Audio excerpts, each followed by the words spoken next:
See you next time. Morning. And in the agenda it said Rocky Gap.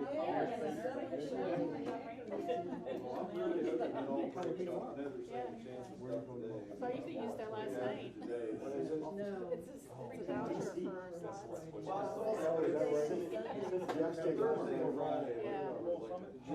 for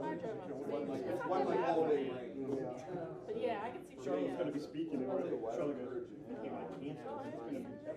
Everybody you can that's on the road. Supposed to be speaking to us. And I'm thinking, Charlotte, Lord, this is going to be an interesting day. Hopefully we arrive before all the protesters get to the parking lot. So we can just go in and do our thing and get out. I'm not even sure how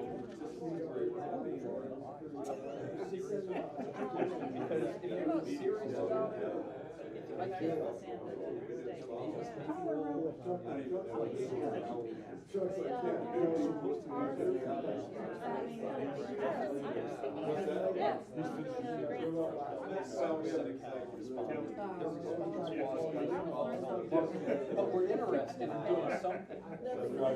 I'm already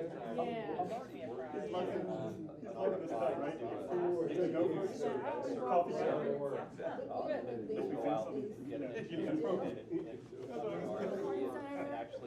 Have a seat anywhere. Drew and I were talking. Senator Akron's here. She's getting coffee.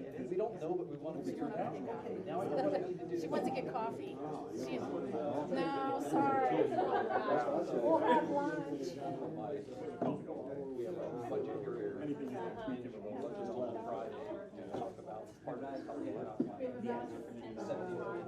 plus for the next 4 years. That's right.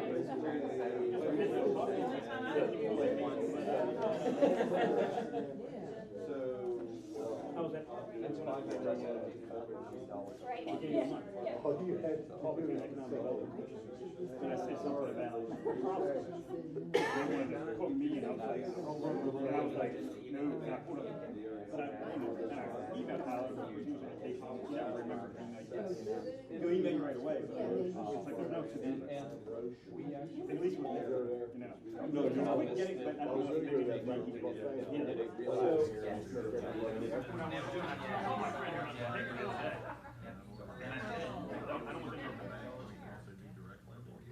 run with something like that. I want to see it. They may be one, and I just want to come out. Reach out to them.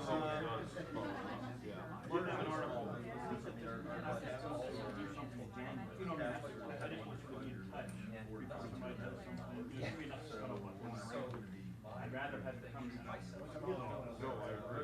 them what the press release would be, but even if we don't have it in January, at least they know so they don't run the ground. You know what I mean? Don't really have a problem. Because somebody's not going to want to go through all of this. And I told them that we just be careful.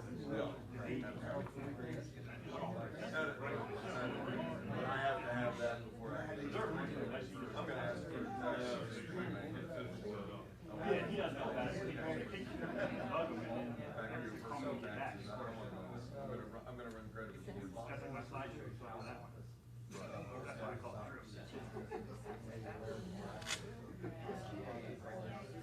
I did a bunch of bullets. The landing side does It's not much out there monitoring. He's in it. He'd be the first one.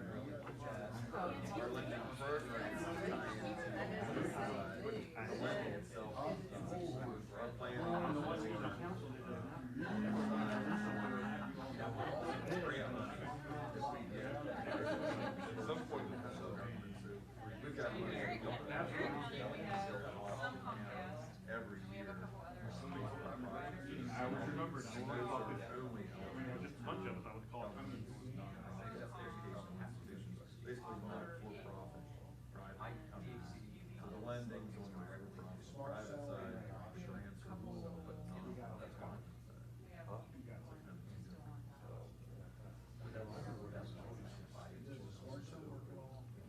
Oh, do you work with them in the telecom industry? Actually, I spent 7 years in public policy. So it'd be nice if we get some BLT funding back.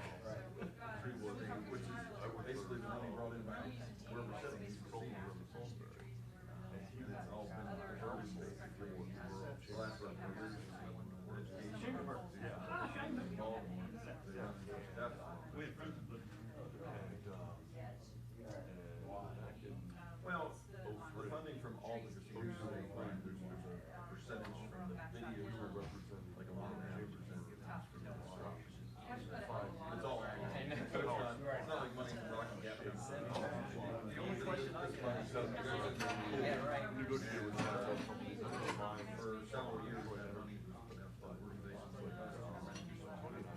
And I just pick out my regulatory. It continues to grow, but it's been diverted to other purposes. It's been repurposed. Oh, every year it's increasing, and I think that even causing some problems. Yeah, they just continue to grow. I have not seen one really. I think all of them are taken.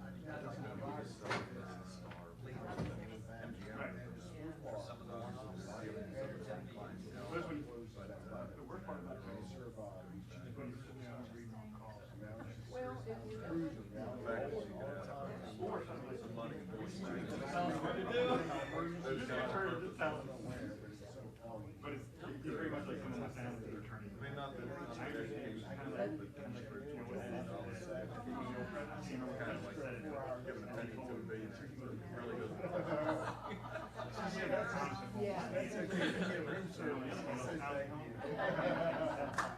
Last I heard,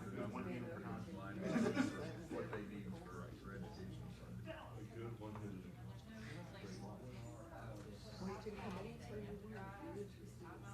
what extent? You ain't gotta be on time. No, we want to, so, Western Maryland has a lot of different definitions. My purpose, I use Allegheny and it's a broad spectrum. Washington County is growing, Allegheny County is somewhat declining. And Garrett County is pretty much the same.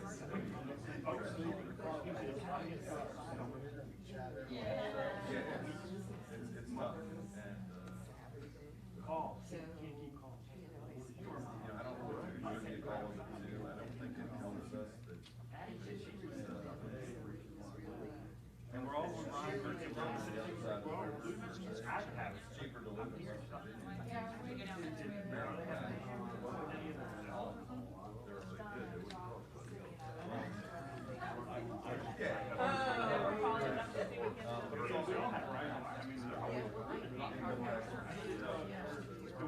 But it's also,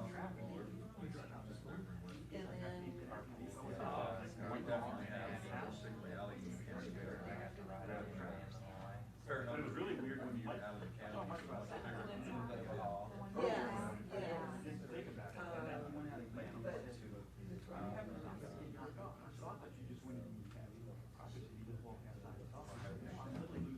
In the office, I go outside, we pick up enough to keep the conversation. We're out of here. I mean, the county itself here is one of those ones that but the city is really well. You're right. The city of Cumberland one time kind of weird. I haven't. I'm gonna call you all. It's lost more than half of the population. Charlotte since the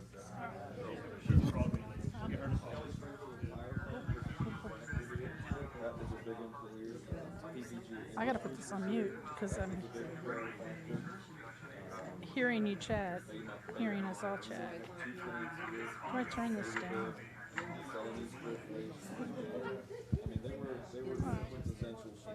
Excuse me, Bill.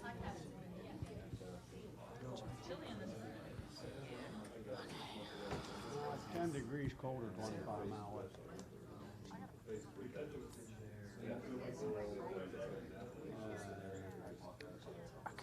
How do I turn it We're on? usually 7 to 10 degrees cooler.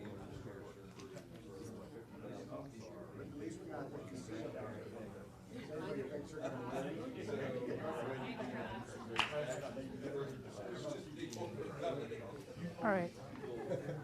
Let me ask.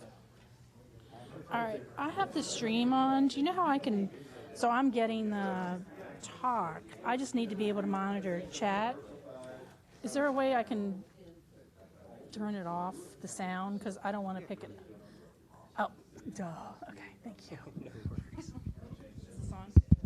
Can you hear me through this? Is it on? Or is it not on? It's on. Okay. All right. Good morning, everybody. We're going to get started here. Thanks for your patience. Thanks for coming out to Rocky Gap. Thank you to Senator Edwards for our host here. Appreciate the opportunity to be out in Western Maryland. And so we'll just go around and introduce everybody. I'm Charlotte Davis. I'm the Executive Director of the Rural Maryland Council and Chair of this task force.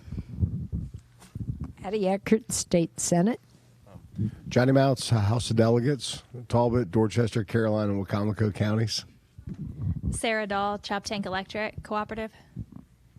Cheryl DeBerry, Garrett County Economic Development. Meredith Donahoe, Rural Maryland Council. Jonathan Favorite, Communications Electronics. Guy Winterberg, Tri-County Council for Western Maryland. I noticed we're in a room that's like half the size of any other room we've had, and we've now got a microphone. Matthew Dreyer, Department of Information Technology. Good morning, Juliana Albowitz, representing U.S. Senator Chris Van Hollen. Good morning, George. Good morning. Heather Graham, Assistant Director of Economic Development for Frederick County. Nathaniel Watkins, Garrett County CIO. Bill O'Brien, T-Mobile. Kristen Sullivan, Harford County Budget. Scott Warner, Midshore Regional Council. Drew Van Dopp, Maryland Broadband Cooperative. John Lyons, Assistant Director of the Governor's Office of Rural Broadband. Rick Gordon, Director, Office of Rural Broadband. Is this even on? Oh, Brian Roach, Bay Country Communications. George Edwards, State Senator, District 1, Garrett, Allegheny, and Washington County. I want to welcome you to Mountain Maryland, Midwestern far Maryland. You got to go a little further being far Western Maryland. I want to welcome everybody here. I hope you have a good stay. Thank you. All right. Well, thanks, everybody, and welcome. The microphone, we are streaming live, so we do have folks that are watching. And the microphone's not to amplify. It's to pick it up so that people can hear us over the internet. So with that, I guess we'll get started on the agenda. You have the minutes from the last meeting, August 16th, when we met down at the Maryland Association of Counties. We sent these out yesterday. Folks had a chance to take a look.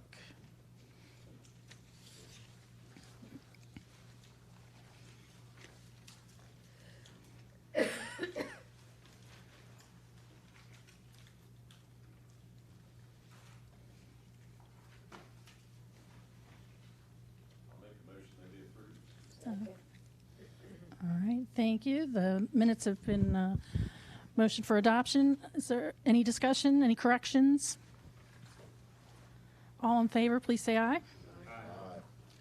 Any opposed? Abstentions? Great. All right, thank you. Well, first we'll start off with our speakers. So Mr. Rick Gordon with the Office of Rural Broadband.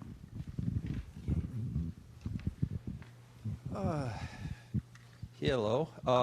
So where are we? Last month reported that the asset mapping had started. We are starting to get information from the various state agencies. Actually just got all the water tower information from DNR. So that's actually county information that DNR collected. Or I'm sorry, not DNR, Department of Environmental. Yesterday, we received responses to the RFI, the request for information that was sent out to the counties. We got 9 responses back from counties. So we're going to start going through those and figure out who we want to partner with. That RFI was basically with the office's assistance to help the counties apply for USDA's e-connectivity program, loan grant program that's coming out. We'll use part of our $2 million allotment for that assistance.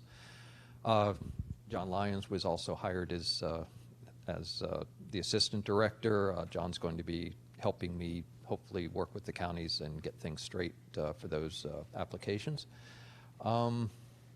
We also have put together a draft budget that I'm going to be leaving at noon today because I have to go back and defend my request. We're asking for approximately $15 million a year for the next 5 years. The 4-year is what's going in right now.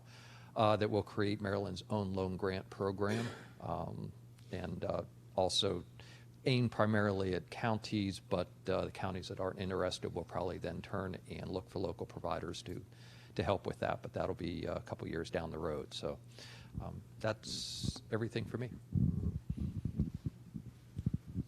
Okay. Any questions? Great. Looks like you guys are making some progress. Awesome. Next on the agenda is Mr. Matthew Dreyer with Department of Information Technology.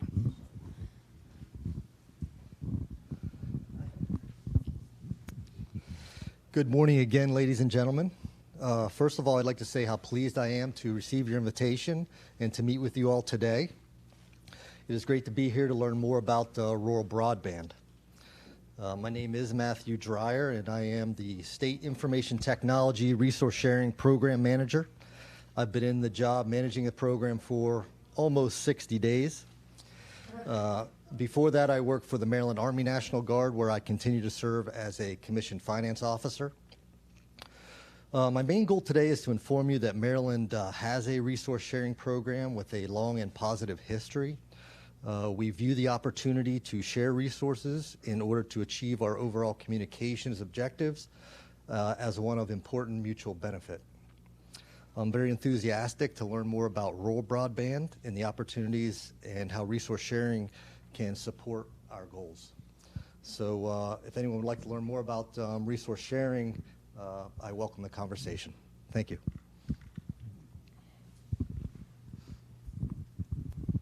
So are there any questions from the group that you've got, particularly from the ISPs? I'm looking at you guys.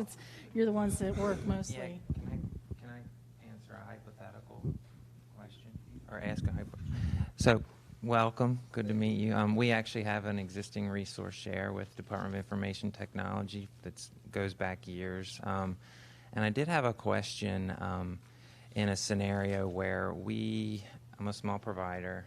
We found a nice niche building, say, fiber interconnects for municipalities and some things that are sort of anchor institutions or public facilities like DoIT specializes in.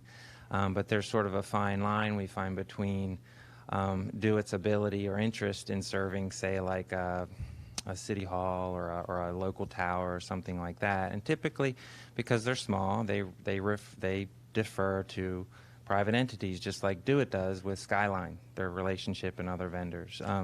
So in that case, I guess my question is, there are DoIT assets that may serve some of these, be it a conduit or existing fiber, and fiber is precious, I get that. I mean, you don't want to use it if you don't have to. But say, for example, in a conduit scenario, where the municipality would be the customer, but they prefer to maintain and utilize, say, a company like ours to do the work for them, just like Skyline does for DoIT, which in that scenario, it's kind of a gray area. Who is the customer? And in the past, and I understand that we were told early on that it would be a legislative act to allow a commercial entity to be a customer of DoIT, per se, or at least to utilize that resource. In this scenario, let's just say there's 3 miles of conduit that has plenty of space in it that the city could utilize to connect something very important to them. They would want to contract with a provider like ours to utilize that conduit. And they would ultimately be the customer, but they would rely on a company with expertise like ours to be able to build the fiber, to maintain the fiber, that would be their exclusive use. It wouldn't be used for, say, commercial purposes, in as much as really just as us as the entity would be doing what private entities do for the state all the time. Is that a scenario that under the existing framework, DoIT resources could be utilized? And you don't have to answer the question right now, but it's really hypothetical from my standpoint, because we don't run into it a lot, but we have run into it, and this is at least the second time where we see an asset that could be utilized. We're not really the direct customer, but we would have to facilitate all that and have the dialogue and utilize a resource for an anchor institution, a municipality, where ultimately it would just be leveraging an existing resource to facilitate that. And of course, yes, we would get paid for the services we provide just like any other state contractor would, or municipal private entity that helped facilitate it. But it's a tricky problem for me, and the fact is I wouldn't even know where to go to ask or to pose the question. So that's just something that, if you got something to take with you or something that we can discuss or something that maybe could be worked on by this, there is an immediate need actually for this that would save, as far as I can calculate, about a 6-figure spend on behalf of a small municipality that we have an existing relationship, and we'd like to do it at the lowest, give them the best solution at the lowest cost, and solve the problem that they have to interconnect some facilities. So. I'll give you my card, and I encourage you and I to have a dialogue about that, because I'd like to take a look at it. Okay. I think it's important that we clearly define the relationships, and I think you are kind of understanding how those relationships are importantly defined, because if we're talking about a county in the state, then we would look at an MOU, and if we're talking about a private entity in the state, then we would talk about resource sharing. So if we understand the particulars of the arrangement, and then we can clearly move forward on how to proceed with establishing those relationships. As far as our ability to use this particular strand of fiber, we have a team within the agency who knows and understands the purpose of each one of those fibers, and if they are in fact available, and it is something that we can do a resource share agreement with, we would like to do that.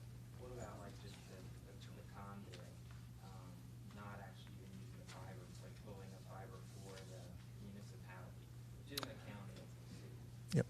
The same. Yeah, we would definitely entertain the running of the conduit, and so we can discuss those relationships and the best way to move forward with that.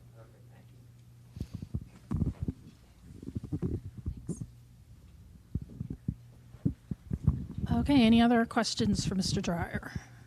Anybody else? I have a question for Mr. Gordon. I couldn't make the meeting in Ocean City, but I was in Annapolis at the meeting, and a question was brought up, if my memory is correct. Charlotte, you can help me out here. I forget the numbers. I look at so many numbers, it's hard to remember them all. But how much money is needed to do whatever this group feels needed to be accomplished? I think is the question. I gave her a note after I had to leave early, gave her a note, and I said, well, the best thing to do is figure out how much we need and just go to the governor and ask for it to be in the budget. Is this $15 million you're mentioning that, or is that something else? The $15 million a year is a number I came up with based on an analysis of what I think the counties need. We've never actually done a true study. So I basically threw a number, it's a $100 million problem across the state. For rural county? For rural unserved households. Okay. Well. And I differentiate that between counties and areas. So while we have 18 rural counties, there are rural areas in many of the counties. So I do it more based on if the area is rural. Do we get any federal funding? So the program that I'm trying to establish has a component for Maryland to have grant money available for these bills. There is also the ability for Maryland to create a loan fund, or the federal government could be used as a loan component. If you go to the federal government, USDA's money right now is 3% fixed for 18 years for a fiber project. If we did the same thing through Maryland's local government infrastructure fund, that would be about 4.5% money. So I'm leaving it up to the applicant to tell me where they want to find their share of the money. If they want to go to USDA, we will support that and help them with those applications. If they want to come to Department of Housing, utilizing local government infrastructure money, we will help them with that process. If they want to do a bond issue on their own, some of the counties can get better rates. We will support that effort. So it's basically, we'll do up to 50% grant. You bring the other 50% from somewhere, and we'll help you with the from somewhere. Well, I, along with my colleagues over here, fight for rural parts of the state, want to make sure that we're being treated fairly. Rural parts of the state don't have the economic thrust wherewithal as some of these major metropolitan counties do, and don't have the big corporations they do to put money in to help the locals out to build this. And I know very little about broadband. Okay, I can turn my phone on and off and get my messages. Same way with my computer. But I don't think we should be bashful. I think we should find out, and if it's $100 million to do what's needed, I think we should go to the governor, this group as a group. I mean, state put this task force together and say, we need 50 million, we need 100 million, spread it out over 5 years or whatever it is. I'll ask another question, and Guy and Cheryl can help me out on this. Garrett County and Allegheny County just got a couple $1 million, I think, to run a line from Kaiser's Ridge to Oakland, to Western Port, back up to Cumberland, and maybe to Frostburg. I don't know. But they left out a big area, which is Frostburg to Grantsville, which, if you're going to have a redundant, or whatever you call redundancy, or have a circle here, you got to have that piece to make it work. Maybe the name's changed, but Level 3 has a line running right through the middle of the interstate from down east clear out to the West Virginia border, and probably further than that into West Virginia. I'm not sure. It was my understanding when that went in that the state kept 2 pipelines that have conduits that have so many fibers in each conduit, and they were reserved for state offices, local offices, but with the idea that hopefully commercial people could get on it. That line runs from Frostburg to Grantsville, right on the interstate. And then you probably can't answer this. My question is why can't, to make this circle, they use that line from Frostburg, interconnected, and run it to Grantsville to Kaiser's Ridge. The line's already in. It's already dedicated, as I understand it, unless it's changed over these many years, for use by, like I said, local governments, with the hope that you'd have, I know this isn't the correct word, but pit stops, certain places that you can tie in where we have industrial parks, et cetera. So then private businesses could hook into this. So I don't know, maybe a Guy can answer this, and are we really pushing this? Guy, where are we at with this? And number one, and number two, if we're not, that maybe this group can push the state, who has a contract with Level 3 that's been put in now about 20 years plus ago, I'm assuming, because I think we need to utilize everything we have in place that's available to the state to tap into, for a better way to say it. But I'll go back to what I mentioned to Charlotte when I left the Annapolis meeting. Figure out how much money we need to complete this whole thing, and not be bashful, because the big counties aren't bashful, and go to the governor and say, we need 50 million, 100 million, 75 million, we'd like it, and we'd like it spread out over 5 years. I understand you can't do it all at once. To me, that way we put pressure on them, and I think that's the only way and the quickest way we're going to get this whole thing accomplished. With that, I'll keep quiet. I asked Bill or Guy if he can chime in here. All right, so as one of those people that's normally sitting on the computer, I got to say that this is great because half the time I can't hear what's going on. The second thing is, Senator, you had said you thought we had gotten a couple $1 million. I wish we had gotten a couple $1 million. The way it worked out is we ended up having, I think, almost $250,000 from the state and about $250,000 from the federal government. And so if we're looking to fill a couple hours of time, you got a great topic to do that.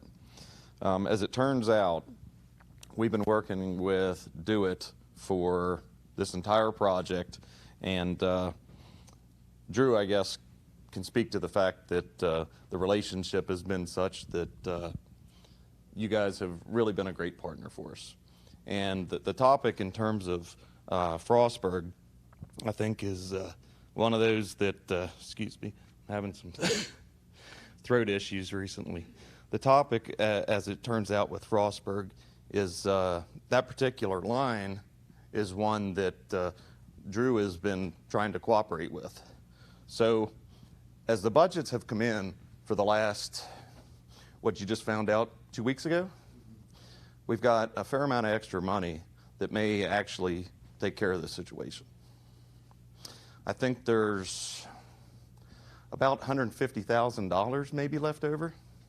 Well, I always hate counting money before everything's actually paid for. Well, we don't know what things are going to cost, but we know about what's left over, correct? What I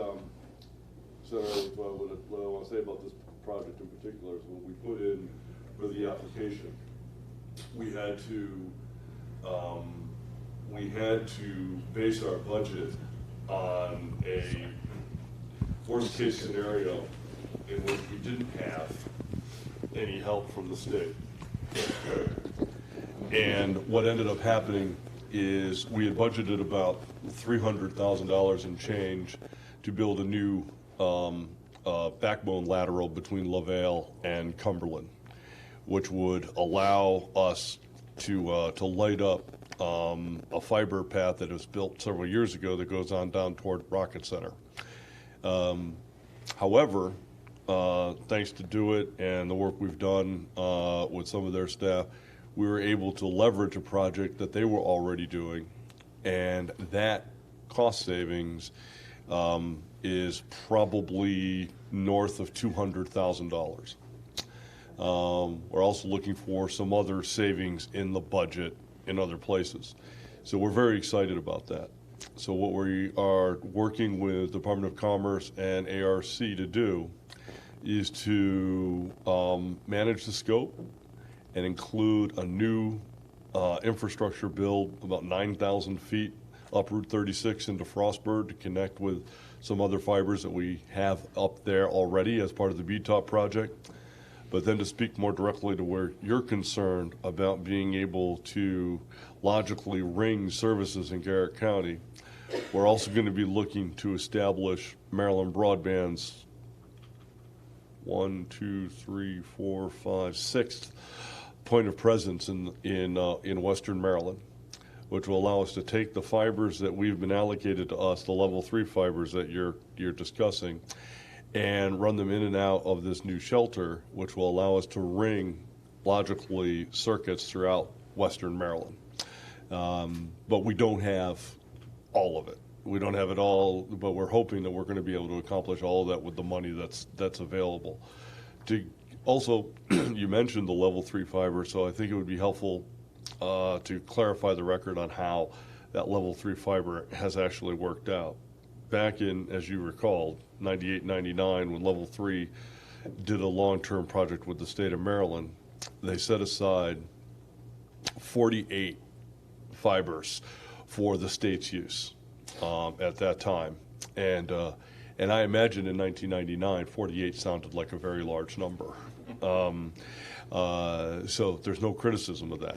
That's just how it is. And the state has put aside some of those fibers, and in fact, as part of our resource share agreement where we partner with Do It across the state, Maryland Broadband has 4 fibers along that level 3 trunk that goes from the Pennsylvania border to Kaiser's Ridge and on down into suburban Washington and eventually terminates at the level 3 gateway in McLean, Virginia.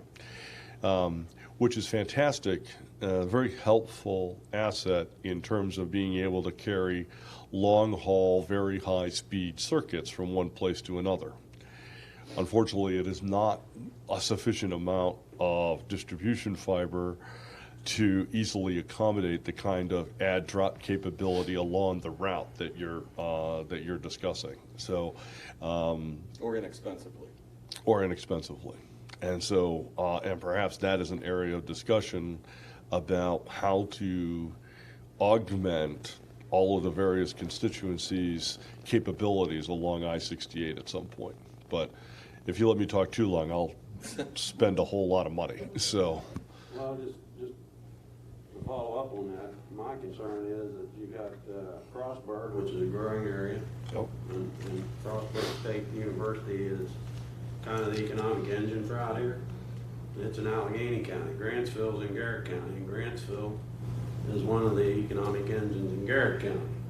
So to make it even expand more, they have to be hooked together, but they have to be part of this circle, which runs from Geysers Ridge to Oakland, to Westernport, to Cumberland, and back, I guess, now to Frostburg, part of that. But to make the circle, you got to have that piece. That's why I'm bringing this up. I don't want to let it sit on the table. I know the guy's been working on it, but we need to keep pushing to get that piece from Frostburg. I guess you would say the Geysers Ridge, which is basically Grantsville vicinity. So you can pick up, that's where we got industrial parks. We're going to break ground on the new 219 4-lane highway north in October. So we expect growth in that area to continue, but we need to have this modern technology, and this is part of it. I'm just throwing that out there. When we initially envisioned this project, Frostburg was included, but the price tag got to be such that it wasn't something that economically either ARC or the state could commit to. I mean, that's just a fact. Money was tight, money's been tight, money's always going to be tight. So what they did with this project was they allowed us to basically do the entire scope minus the Frostburg portion of it, which added a couple $100,000 to the project. To do its credit, really the reason we were able to come in at a lower budget than what we had initially thought, they were able to absorb some costs on a public sector project that mirrored our project between Cumberland and LaVale. And really that is the cost savings that we are now working with, and going back to DBED, I say DBED, I've been around way too long, Department of Commerce, to talk about a modification in the scope, which provided the numbers work out, I think we're going to be able to work out with them. And that was something, it's kind of funny, it's only been in a couple days that we've been talking about this, and we kind of figured we could wrap some of this up while we were up here and talk to Julie. And Steve, I guess, didn't make the trip today, but yeah, Steve had another meeting he had to cover. Julie left with the Department of Commerce.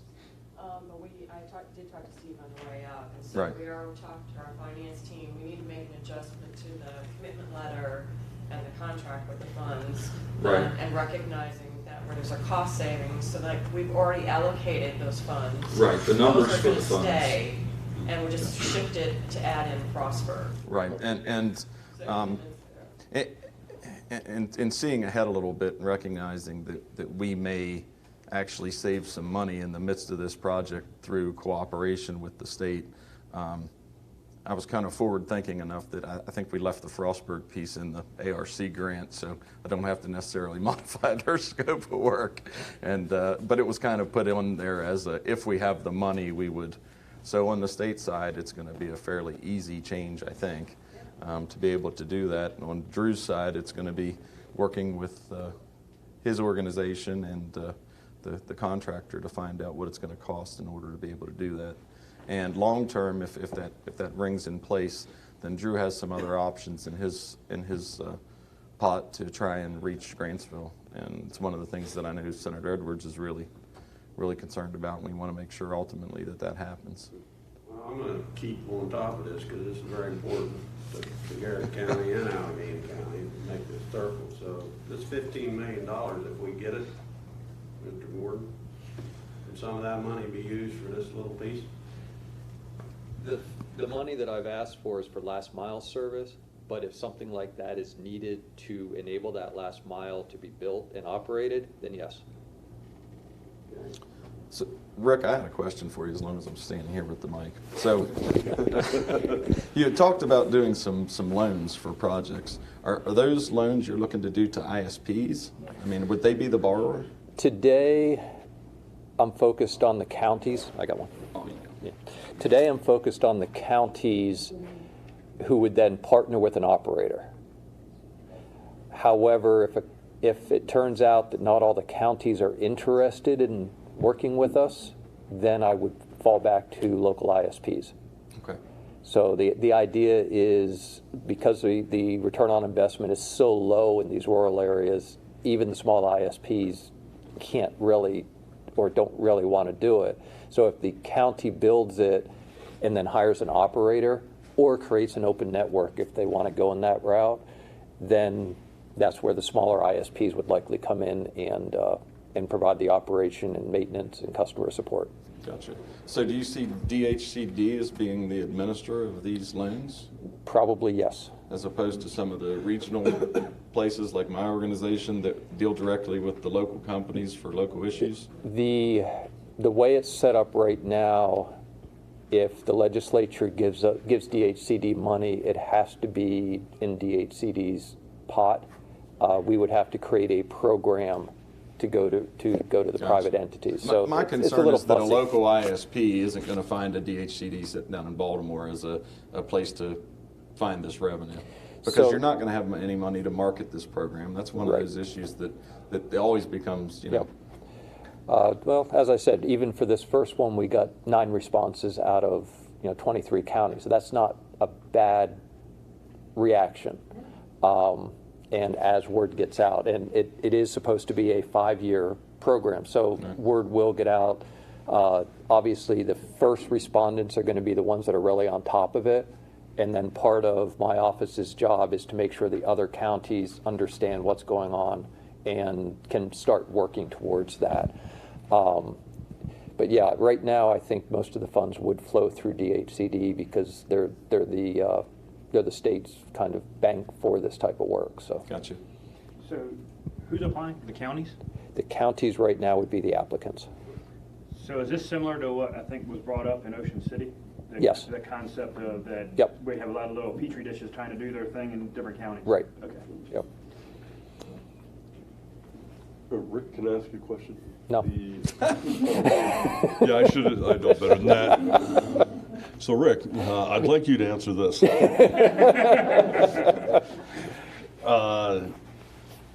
When you put together your estimate of $100 million, whatever it turns out to be, what for that $100 million? What did you use as your standard of what is the problem being solved? Okay, so because there's no hard data, I started with the FCC's 477 data, and that's where I know. Very brave. Well, keep in mind, if a provider says they are not offering service, you know there's no service. If they're saying they are offering service, there may or may not be.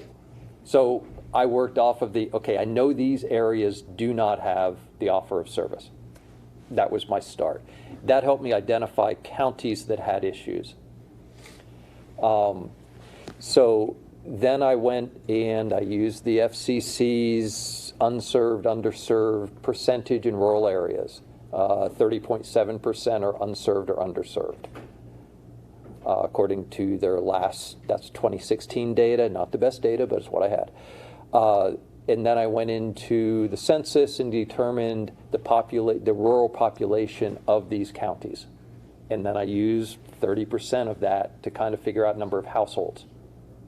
Or, well, that gave me population, which using 3.5 people per household, whatever, gave me number of households.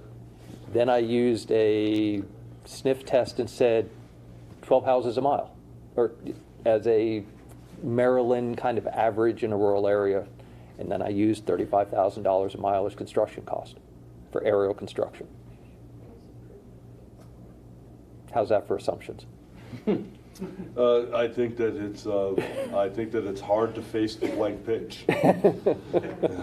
So, but that's where I came up with the 100 million. Okay. And maybe over the next year, that number can be looked at and figured out if that's a good number, but that's what I had to start with. And, you know, in 3 months, they wanted a whole bunch of information, so that's where we went. One thing I will say is through this whole experience, the resources that we've had available to us from the state of Maryland in terms of the other offices, I honestly think, you know, we walked into this task force almost 2 years ago talking about the need to leverage federal dollars and the need to cooperate. And so this has been a learning experience for me, because it really didn't start off, nobody was real eager to do all this.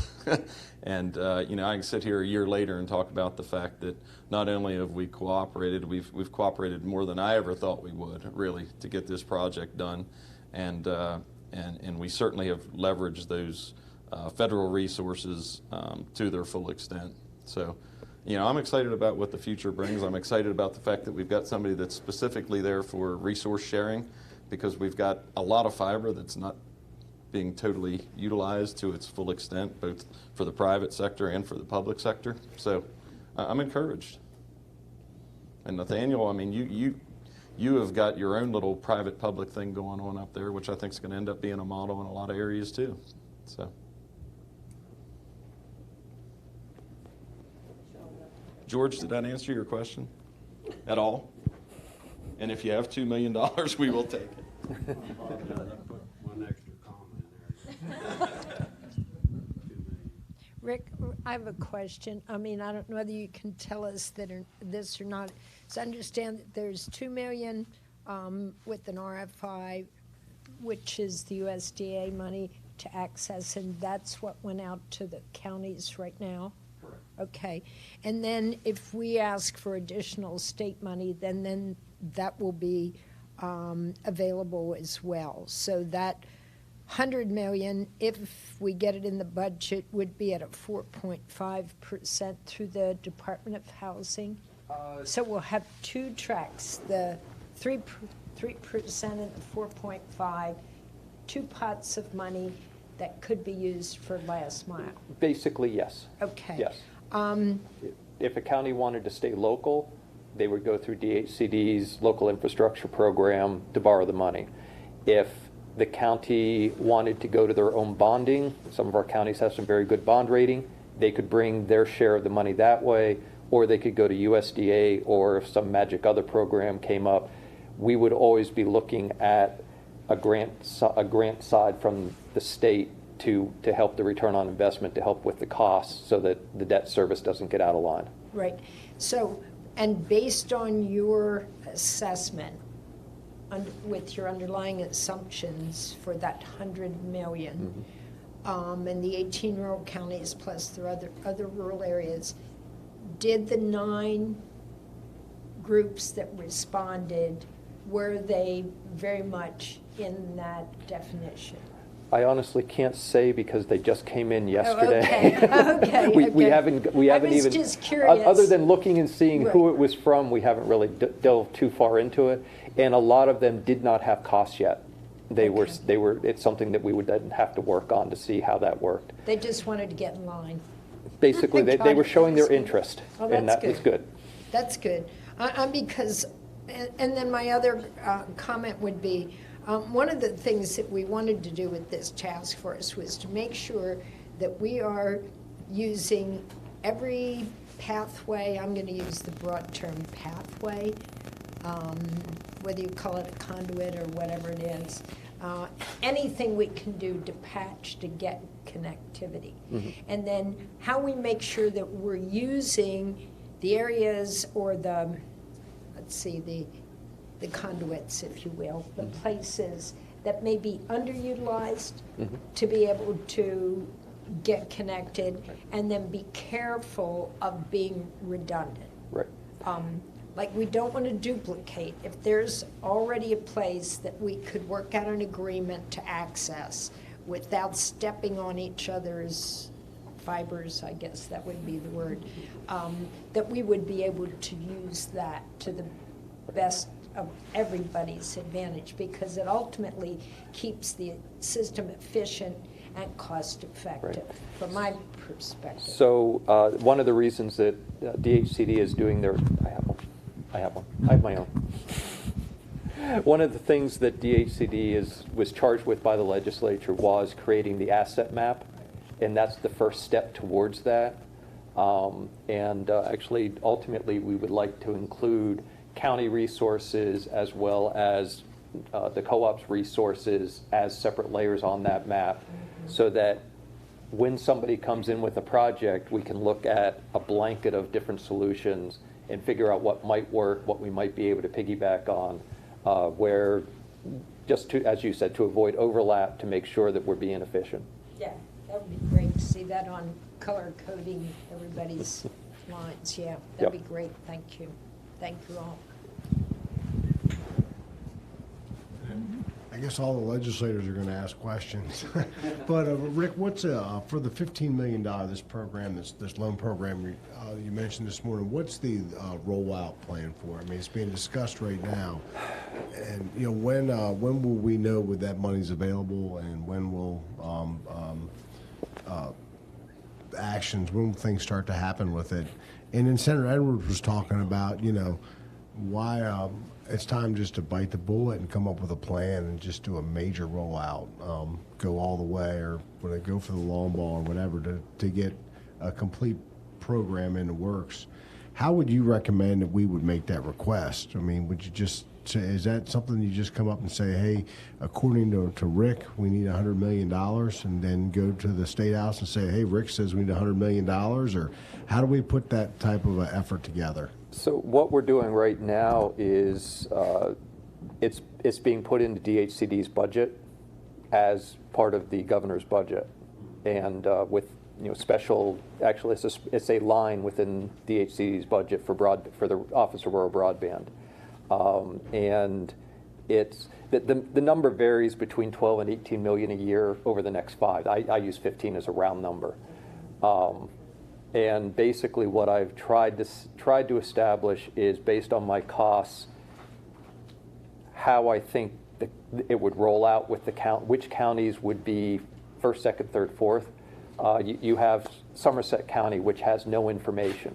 They're not going to be next year. They're going to be further out.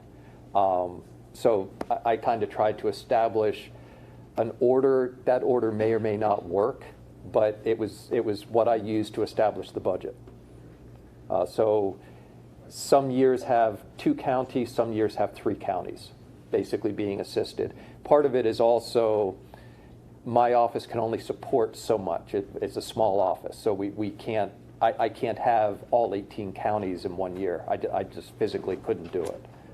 We'd end up spending $1 million just on staffing and things, and we don't want to do that. So, like I said, right now, Friday, there's actually a hearing in front of Department of Budget and Management to go over DHCD's entire budget, and that will then ultimately go to the governor to be presented as just part of the spending request. It's so your answer is 2020. 2020. Right. The first $2 million is 2019. Yeah. Right. I'm still learning that too. I get confused. But one of the things that we can do, though, is once it's in there and it becomes part of the recommendation from this group and the Rural Council, then all of our communities who would be impacted by that then become advocates. Right, and I'm counting on that. And that begins to build the groundswell to reinforce to the governor and the governor's team that this is essential. And I think most of us have said this 4 years ago. If there's anything we'd like to see happen in Maryland going forward, is to make sure that we're connected. Because when we're talking about sustainability and resilience of our communities, we have to have that network in place. And we have to make sure that we can maintain it over time. So, yeah, Thank you.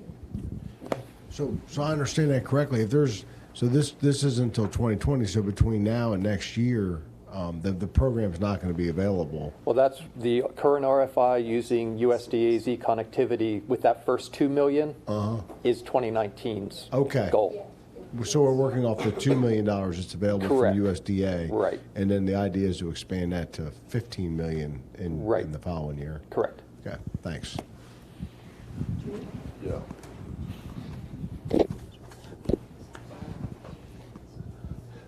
Thanks. So I had a chance to think a little bit.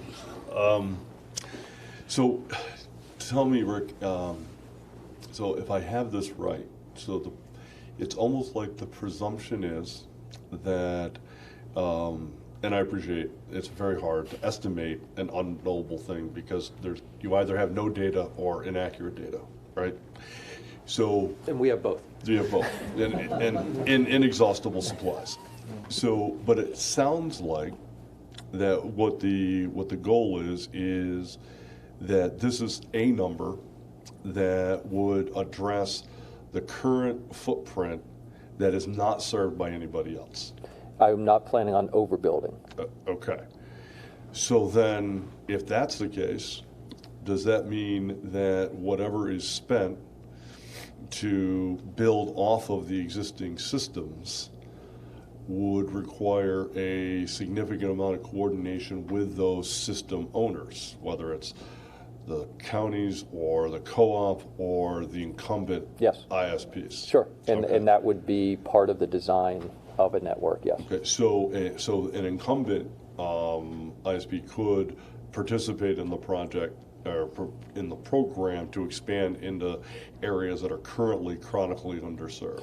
Yeah, in fact, one of the partners that has been suggested by in one of these responses is Atlantic Broadband, that they would be willing to become the operator and expand on it. I know other ISPs that are also interested that this would just be an expansion.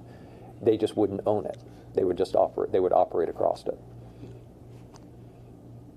They wouldn't own it. The county would own the facility.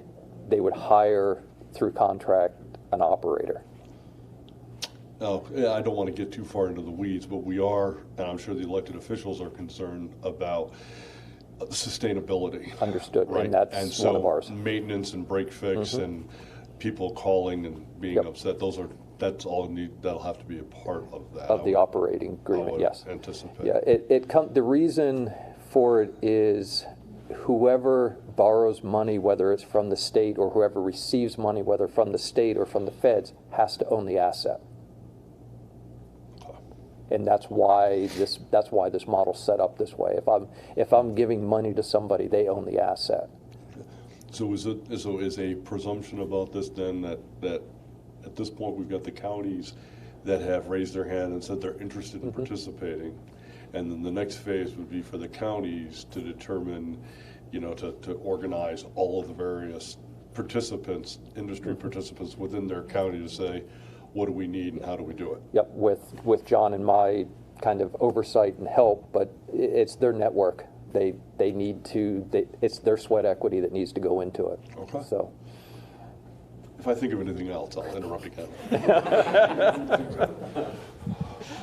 thought you were going to borrow money. I like grants. Oh, I thought you had a question. Okay. Does anybody else have a question over here? All right.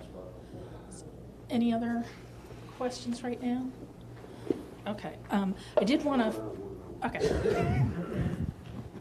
Is there a deadline for a report to come from the Rural Broadband Task Force? Yes. November 30th. Of this year? This year. And from you, I started on the draft. Okay, so should this, I assume this report would reflect things we're talking about here and maybe come up with some money. And Rick, I assume you're going to, when you make your presentation, say this is a one-year request with the idea that we're really going to be asking for more, depending maybe on the final report from the task force. Yeah, and actually what we put together was a 4-year request. although it would only be 1 year actually in the budget, but it would show I what we expect. understand, but at least they'll know this isn't it. Yep. Okay. Thank you.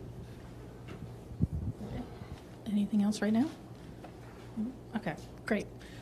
Yeah, we can get, so I did draft a report, just starting it. There's copies in front of folks. Yeah, I did. Yeah, I just wanted to make, I wanted to get back to the FCC because that was one of the impetus behind the creation of this task force, and we were interested in the Connect America Fund 2, CAF 2, the award winners. So I did want to notice that Declarations did receive an award through this federal program. Just recent, it was just announced last week, 2 weeks ago.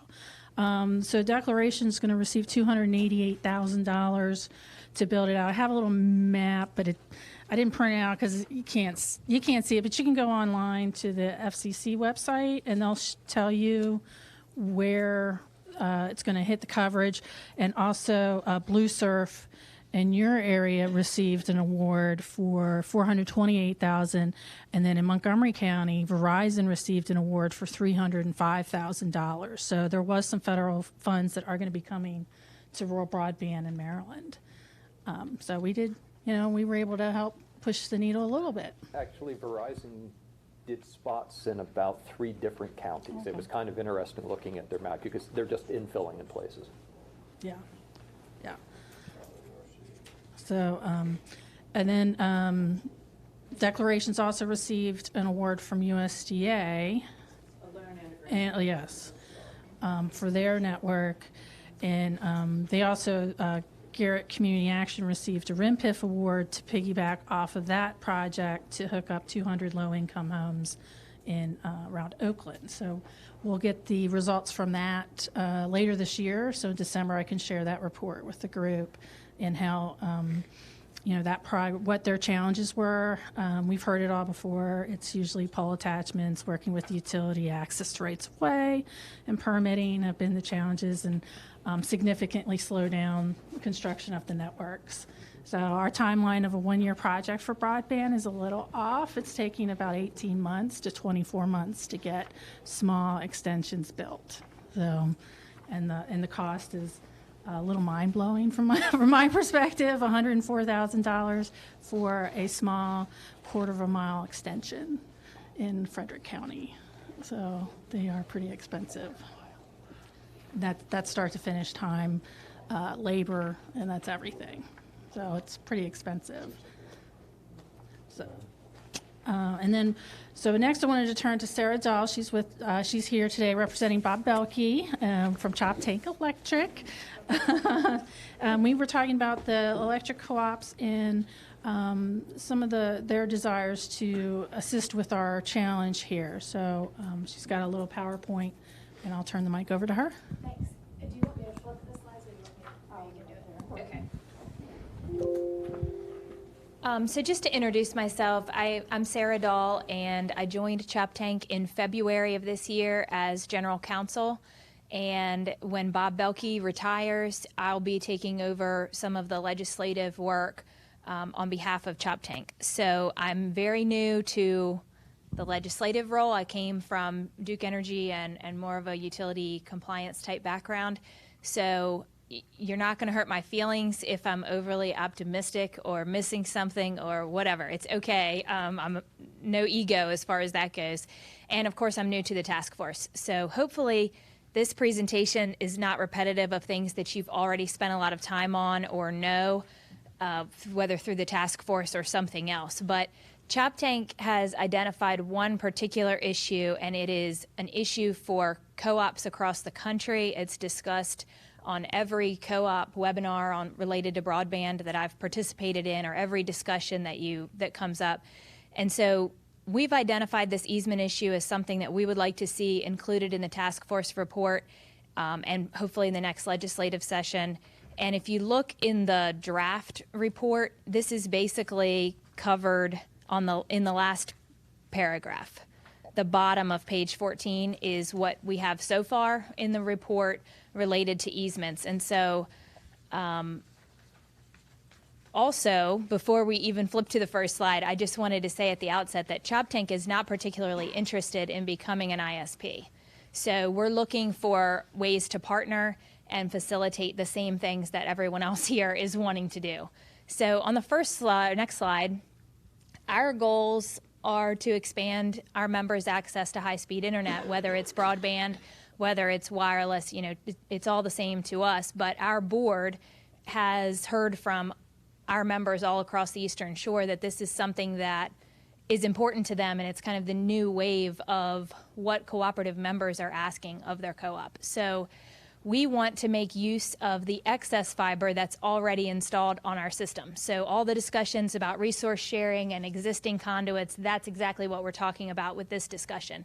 And we want to be the middle mile provider, partnering with ISPs, probably by leasing fiber strands to those ISPs, because we've found that one of the big holdups, at least on the shore, is that it's cost prohibitive for ISPs to run their fiber to the most remote regions of our territory. So the other point here, and I don't want to get into the weeds before I've really hit my main points, but the FCC pole attachment regulations do not apply to cooperatives. So our understanding is that even if Choptank Electric wanted to allow Comcast or any other company to attach to our poles to run their own fiber, that we wouldn't be allowed to do that because the rules for the FCC don't apply to us. So just making that point if you care about it, but the main point is we want to be a middle mile provider leasing fiber to ISPs. So on the next slide, this is something that you all know full well, but the population density issues, you really don't have to get very far outside of the major towns and communities on the Eastern Shore to have very little connectivity. So the population density kind of is part of what makes it not feasible for them to run that cable. So next slide. The risk that we see as far as this easement issue is that if Choptank were to proceed with using the fiber that we currently have on our lines or on our poles for purposes of electric service, if we were to use that fiber for something other than electric service, so commercial telecommunications purposes, leasing to an ISP, that kind of thing, the members could potentially bring a class action lawsuit based on a theory of trespass. And it's sort of a theoretical concept. I think you guys are probably fairly familiar with it, but I'll cover it anyway. It's a little hard to get people to understand because you think of trespass as being someone on your property. The poles and the wires are already on your property pursuant to our existing easement. So Choptank has about 42, this is a rough estimate because parcels have been split over the 100 years or 80 years that we've been operating. But we have somewhere between 40,000 and 100,000 easements with property owners and municipalities for electric service on the Eastern Shore of Maryland. All of those easements are somewhat limiting I shouldn't say all. We think that most of those easements are limited to, we can use your property to provide electric service. So on the next slide, you can just see, this is an example. It's kind of small, but this is one of the old ones from, I don't even know, the 40s or something that basically says Choptank has the right to run an electric transmission or distribution line or system on your property. And even the newer easements on the next slide still say that we have the right to put all kinds of equipment on your property if it's necessary for the delivery of electrical energy. So the fiber that we've currently installed is there for reliability purposes. It's there so that the devices on our electrical system can talk to each other and communicate. And it has been a huge thing. It's huge when it comes to reliability, and it's good for our members from an electric utility standpoint. But at the point that we wanted to use that easement for something that doesn't fall into this category, that's when we run into the risk of a lawsuit. And it may feel like a thing that's unlikely to happen, that a member-owned cooperative would file a class action lawsuit against their own entity that they're essentially shareholders of. but it has happened in a big way. And on the next slide, I'm not going to go into detail about this, but there's a little, I can distribute this PowerPoint afterwards if you like. There's a little icon on here that has a lot more detail than this. But there's a co-op in Missouri that did essentially what we are hoping to do. They set up a subsidiary for commercial telecom purposes for, I don't know whether, I can't remember whether the subsidiary was leasing fiber to an ISP or whether they became an ISP, but it doesn't really matter because the easement was held by the cooperative, just like ours are, for the purpose of electric service. And this co-op got into the broadband business in some way. And a very smart, I guess, plaintiff's attorney worked with these members of the cooperative to bring a lawsuit, and the original jury verdict in 2014 was for $79 million, and those damages are based on the fair market rental value of that easement. So in other words, if Chop Tank is leasing the fiber, or in this case, Show Me, where they were leasing the fiber at a certain rate over 10 years, the theory is that that individual property owner should have had a right to deal themselves with a third party, that the co-op with those electric lines doesn't have the right to come in and do that. So the original jury verdict was $79 million. Then the co-op appealed, and the second verdict was $130 million. And the judge actually vacated that damage award by saying that she thought that the jury had misunderstood some of the numbers. And just recently, in April, there was an appeals court ruling that the damage award was, in fact, reasonable. And so that co-op was sitting on the hook for $130 million. And rather than appeal again, apparently Show Me has settled with those members for $24 million. So again, it feels like something that's unlikely to happen. But I think that, and I'm an attorney, so I'm not running down attorneys, but I think that it's a business, and if members of electric cooperatives get letters in the mail that say your co-op doesn't have the right to do this thing that they're doing, this is a discussion that is kind of the elephant in the room in a lot of these discussions about electric cooperatives becoming broadband providers or getting into the game at all. Just to clarify something. Yeah. By suing the co-op, they were suing themselves because the co-op is owned by themselves. Yes. But there's some details, I guess, but at the end of the day, yes, it's a member-owned cooperative where all profits run to the members. All expenses as well. So if they can't cover their expenses as a business, it would that bankrupt goes back it to the members. Well, no, the members aren't really on the hook for the debt. I mean, it would just bankrupt I don't really know exactly as a practical matter how it would work out, but the members get capital credits that are allotted to them and loaned back to the co-op, and they're paid out 10 or 20 or 25 years later. So basically, but you're right, the point being that these individual members got a short-term payout and were potentially bankrupting their member-owned cooperative. So like I said, this is kind of the elephant in the room when co-ops talk about getting into this business, and it makes all of the lawyers think twice before going down this broadband path. So you're already using the fiber for something else. It's already there. Adding a new line. Yeah, right. The fiber's already there, and in the case of Chop Tank specifically, of course, this lawsuit is in Missouri, but in the case of Chop Tank, we do have quite a bit of excess fiber out there on the system, because when we installed it, it doesn't cost that much more to run 100 strands as opposed to 3 strands. And Chop Tank is making use of it. We're connecting all the way out to all of our individual devices, like switches, and not necessarily homes, but I mean switches and substations and things like that on the system. Actually, even in a lot of co-ops, they're doing smart meter projects where fiber is actually run to the individual house meter. And we have that. Our entire system is smart metered, but that doesn't mean you have the broadband fiber. But the fiber is there. To be able to then use it for something else makes a whole lot of sense. The fiber, I mean, yes, we don't have the fiber. I just wanted to clarify the fact that even though we have smart meters in every Chop Tank Electric member, every Chop Tank Electric member has a smart meter unless they've opted out of the program. and that gives a ton of data and information. Right. And that doesn't mean, though, that Choptank has run the fiber to that person's home in order to install the smart meter. That's not exactly how it works. We have the fiber in the middle mile.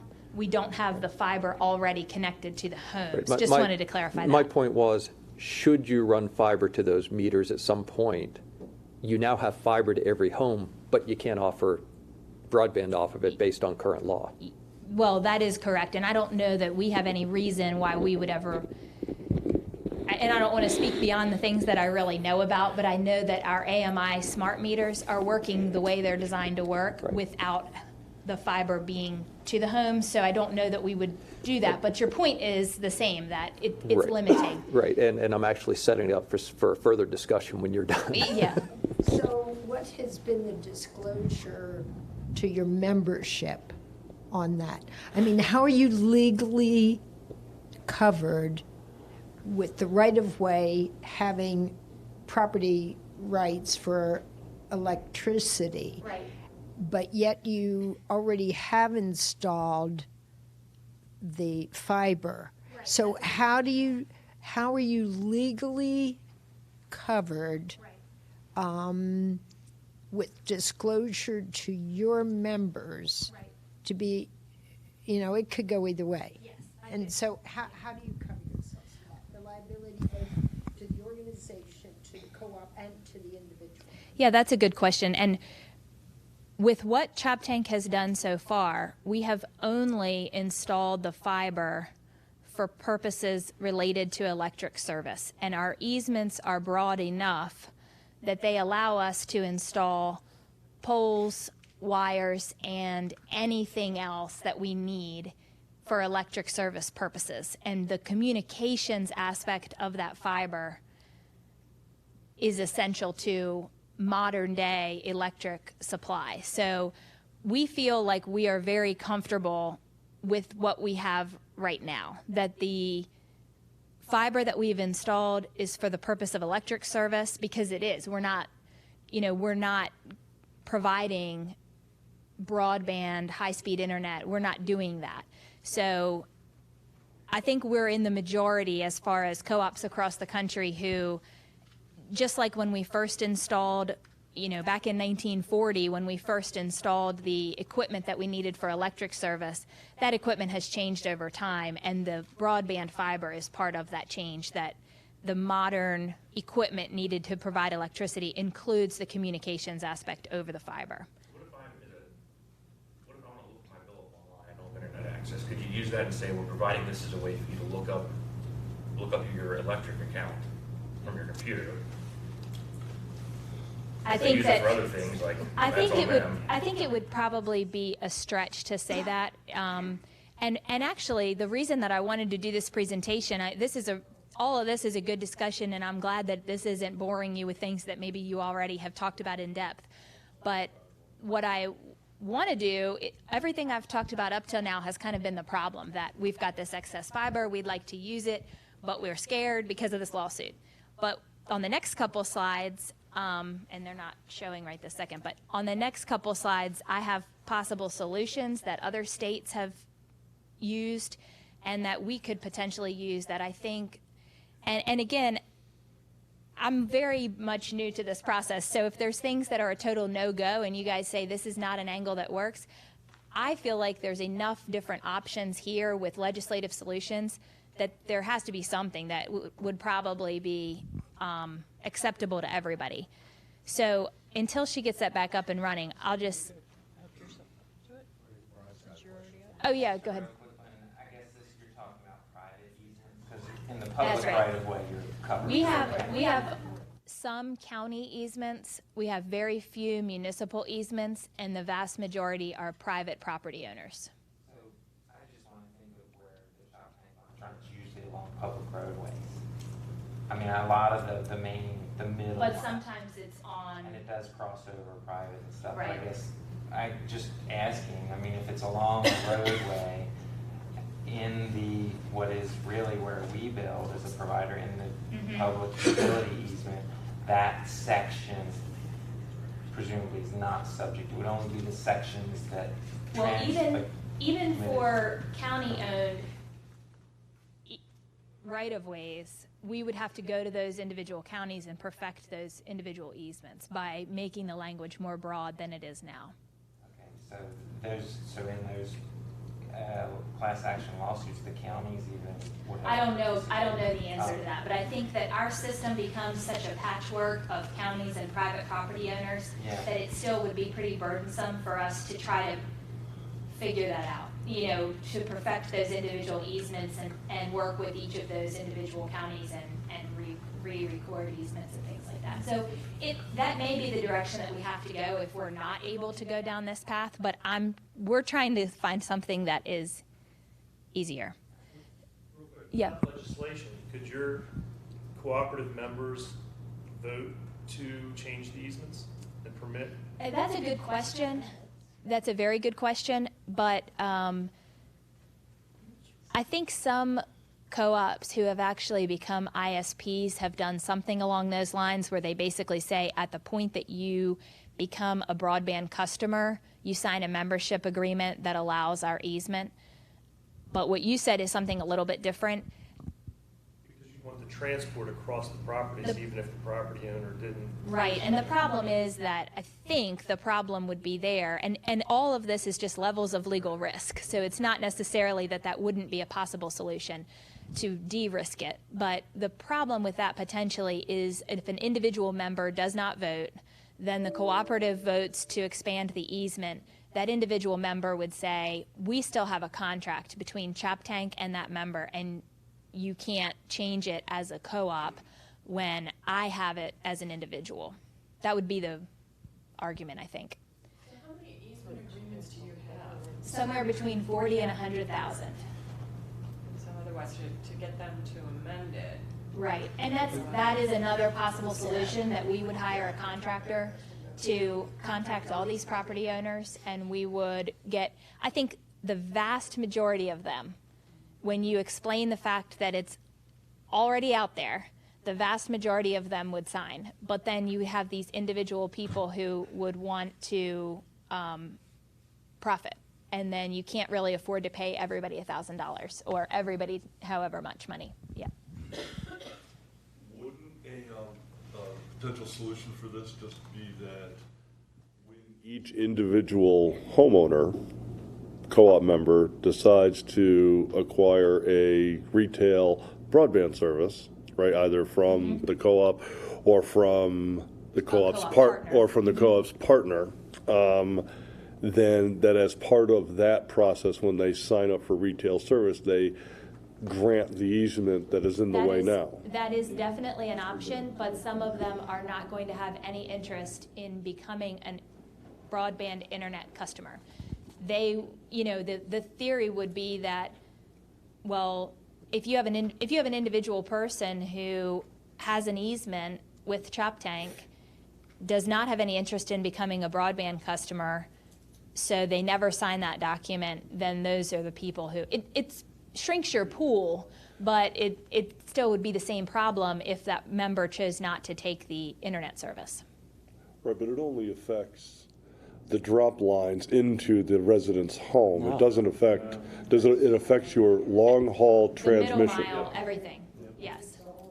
It's the whole, in fact, Choptank only has the fiber on the middle mile. We don't have the fiber to the individual homes No, right I know, now. we have a large RSA together, the Yeah. Maryland Broadband Cooperative and Right. Choptank Electric, and we solve problems and do good deeds with it all over the That's place. right. And when I came into the role and we started having these discussions about what we can do with that fiber and how we can expand that, actually that was one of the big questions that I had, was how are we doing it already with Maryland Broadband? And I think because it's an exchange where we use some of your fiber and you use some of our fiber, we've always thought that still falls under that. We're using it for the purpose of electric service, and we're giving it to you in exchange for the fiber that you're giving back to us. And so because there's no money changing hands, and because we're only using the fiber for electric service, it still feels less risky than what would eventually be a much more helpful solution to the individual members, or not just members. That's the other thing to keep in mind, that if you happen to be a Delmarva Power customer, for instance, that is located where you live near a Choptank middle mile fiber, it could actually provide more connectivity for you as well, and Choptank would be fine with that. So it's not just helping Choptank members, it would also be helping anybody on the Eastern Shore that's near our fiber. So I don't want to cut off questions, but I have been excited to get to the solutions because I don't want you guys to think that this is, impossible. So this is what, and I took a little poll at the last National Rural Electric Cooperative Association, NRECA, conference for legal, I guess is the legal seminar. I took a poll of which states have attempted to solve this problem legislatively, and the answer I got back was 4. And so each of them have gone a different direction. Missouri is the state that had that massive lawsuit. So they have attempted to fix the problem, and this is just a high-level summary of the different angles that you can go, and I've got a couple of other slides that show example language that we could use. But Tennessee did something that was the most broad, and each of the others have kind of done a much smaller version of that. So I'll just walk through really quickly on the next couple slides. But the first option, go ahead to the next one. One of the things that several of them did is a declaration of legislative intent that existing broadband resources be used, existing utility resources be used to the extent possible. That's not that helpful. Maybe we would include that and maybe we wouldn't, but it really doesn't help the risk problem for Choptank. The next slide is giving electric utilities the power to condemn right-of-ways, condemn private property. Right now, Choptank and other utilities have the right to do that for electric purposes. This would expand that to allow Choptank to, and any other utility, obviously, to allow them to use the condemnation process to get a broadband right-of-way, just like they can for a utility electric right-of-way. This is also not really that helpful. It seems like it would be, but Choptank doesn't really use this process very much because it's time-consuming and it's just not something that we really do. The next slide is easement expansion, where basically the broadest version of this is what Tennessee did, where they said any easement that the co-op owns for utility purpose, they can now use for broadband service. And it's just kind of like with a stroke of a pen, they change that contractual relationship between the landowner and Choptank, and it's the Tennessee statute, and I provided a link to all the statutes in here. The Tennessee statute is very short. It's like anything that you have the right to use the property for utility service, now you can use it for broadband. A more limited version of that basically says the utility is not required to get an easement or use the condemnation process for broadband services if you're already using the equipment for electric service. So this would be very helpful for Choptank. I don't know how helpful it would be for all the stakeholders, but for Choptank, because the fiber is already there, this would be a possible solution. If anybody was building something new, they would first have to make sure it was used for something they were doing for electric. Yeah, I think that's a good point, yes. It seems like legislatively it'd be easier to get through without other incumbents and stuff thinking you were like a Comcast or Sean Guarini's not here, but I can imagine the big ISPs would be like, oh no, we don't want another, like Tennessee is one of the states that has struggled with the attachment laws. And Tennessee did the most broad, they did the top one. Tennessee said, if you're, and I think they only applied it to cooperatives in Tennessee. They did. In Tennessee, if a co-op has a easement for utilities, you can use it for broadband. For this other one, I agree, it's probably less controversial for all the stakeholders. Next slide is something that is, I think, even less controversial.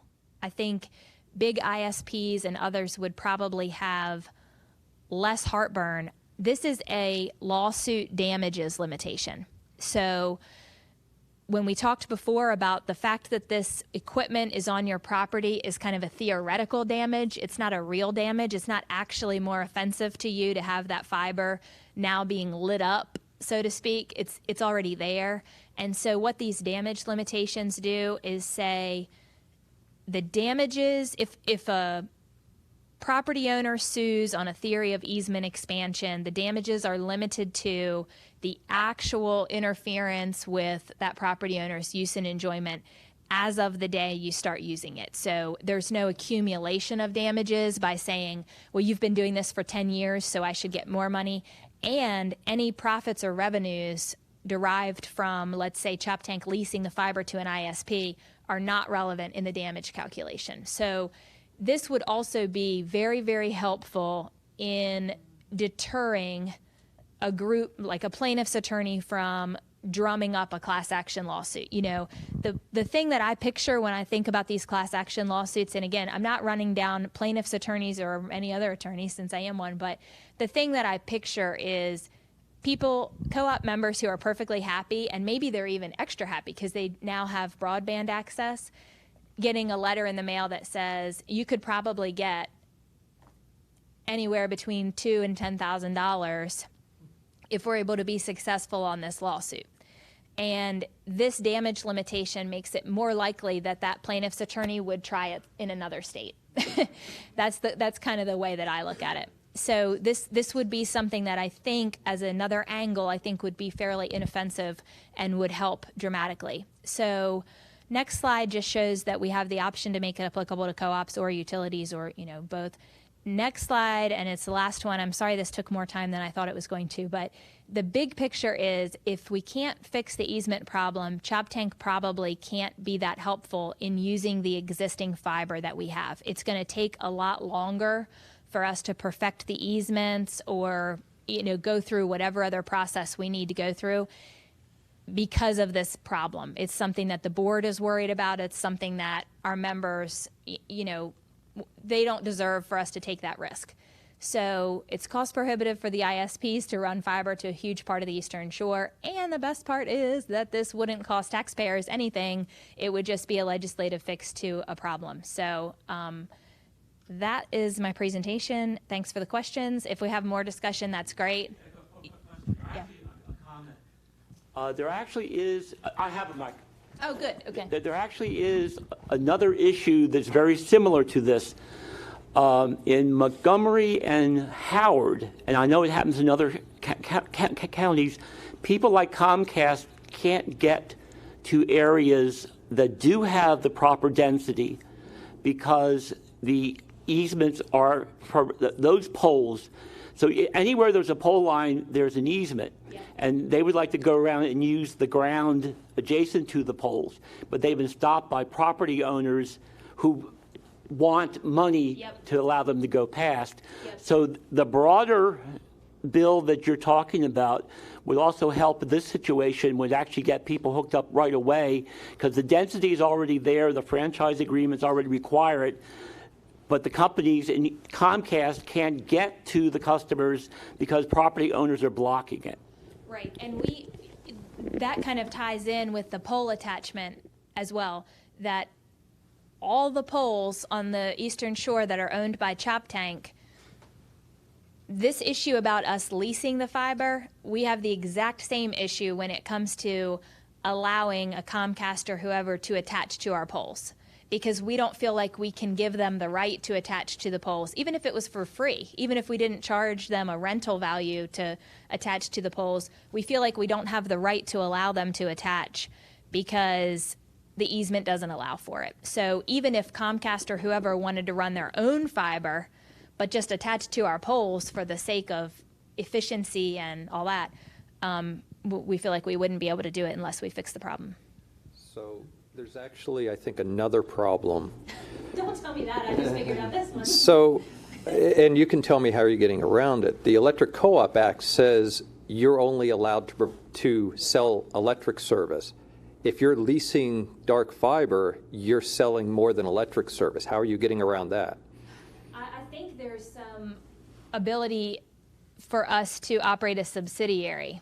And I don't know the details on that because I haven't really dug into it, but co-ops in Maryland have done a few other enterprises over the years through a for-profit subsidiary, and the profits ultimately roll back, they roll up and are distributed to the members, but I believe that that's the case. And I'm fairly confident on that because it's been done for a long time in Maryland. I just don't have very much detail on it.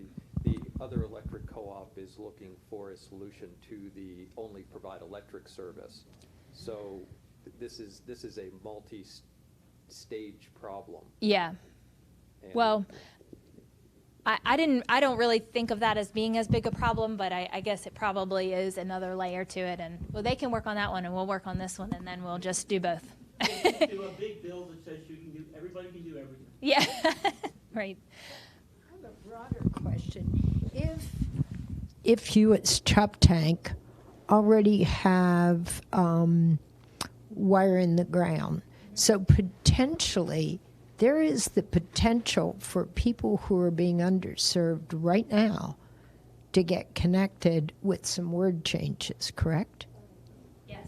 I mean, now we actually have interest from Bay Country, from Eastern Utilities, from other ISPs that have already contacted us about doing this. They know that we have the fiber, they want to lease it, and we're moving really slowly because we're trying to figure out this legal issue. And I think that doing something like this would give us that comfort.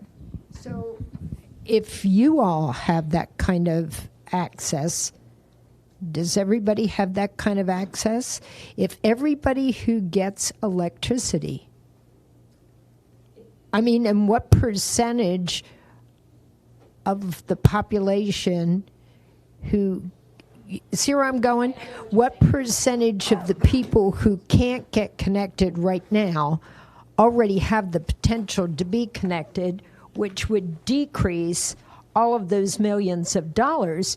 Then why aren't we mapping that out and figuring out a way to safeguard everybody's proprietary rights, but at the same time carve out ways that there would be cooperative arrangements to be able to share that for shared resource sharing for a common good?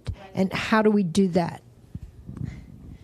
Well, I can speak better to Chop Tank than I can to the other utilities, but the fiber that Chop Tank has installed and that other utilities tend to install, like we talked about before, it's the middle mile stretches, not going to the individual homes. So Chop Tank does not run fiber to individual homes as part of providing electric service, and I don't think the other utilities do either. Whether the other utilities like Delmarva and Smecco and others have a lot of fiber out there the way that Chop Tank does would basically depend on how modern their system is. Because I know that when you talk to other co-ops, for instance, across the country, they'll say, well, we're going to become an ISP, because a lot of co-ops are interested in becoming ISPs. And then you find out, well, they're actually really at the very early stages of that process because they haven't installed any fiber on their system yet, even for electrical purposes. So how much fiber other utilities have, I don't know.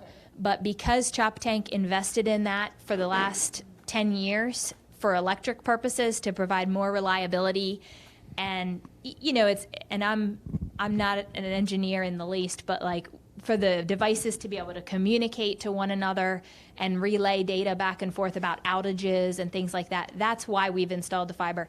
But I don't know how much other utilities have out there. It's important to note, too, that not every county even has an electric co-op in it. Right. Most of them are covered by the big utilities, and if it's a rural area, I can tell you those areas are not on those more modern systems. And the other part of your question about the percentage, Chop Tank serves the rural parts of all 9 counties on the Eastern Shore, so the fiber touches all 9 counties, but it doesn't necessarily go.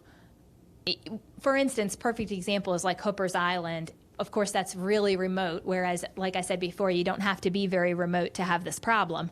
But we get close enough with our fiber to Hooper's Island that there are actually some communities there where the population, once you get all the way out there, the population is dense enough to make it worth an ISP's while to, all the ISP has to do is connect their own fiber from our fiber to the home. But what that does, if we're able to share use in the middle mile, then it frees up additional resources to do the absolute last mile, which brings down the cost for everybody, is what I was looking at. It's a private, at that point, it's a privately funded activity, yes. Mm-hmm. I don't know. That's what I wanted to ask you guys. I don't know. Would it be, so this is for co-ops. How about the private energy companies like the BGEs and the Exelon umbrella of those companies? They've got smart meters, so they've got fiber out everywhere. This would inevitably be an incentive for them to want to try to do some business to help people get the fiber access. Yeah, I think that's right. One thing that's different between a big investor-owned utility and a co-op is the FCC regulations regarding pole attachment that we talked about before.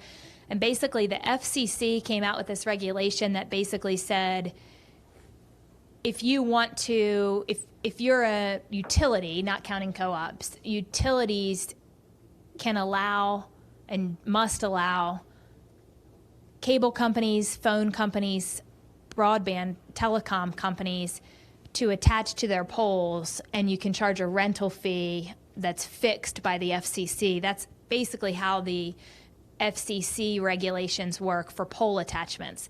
So BG&E, for instance, may already be receiving rental income from Comcast or whoever. If Comcast is running fiber on BG&E's poles, then it would just be a rental fee for pole attachments. But what the co-ops our co-op situation is that pole attachment reg doesn't apply to us, so we're left with the easement.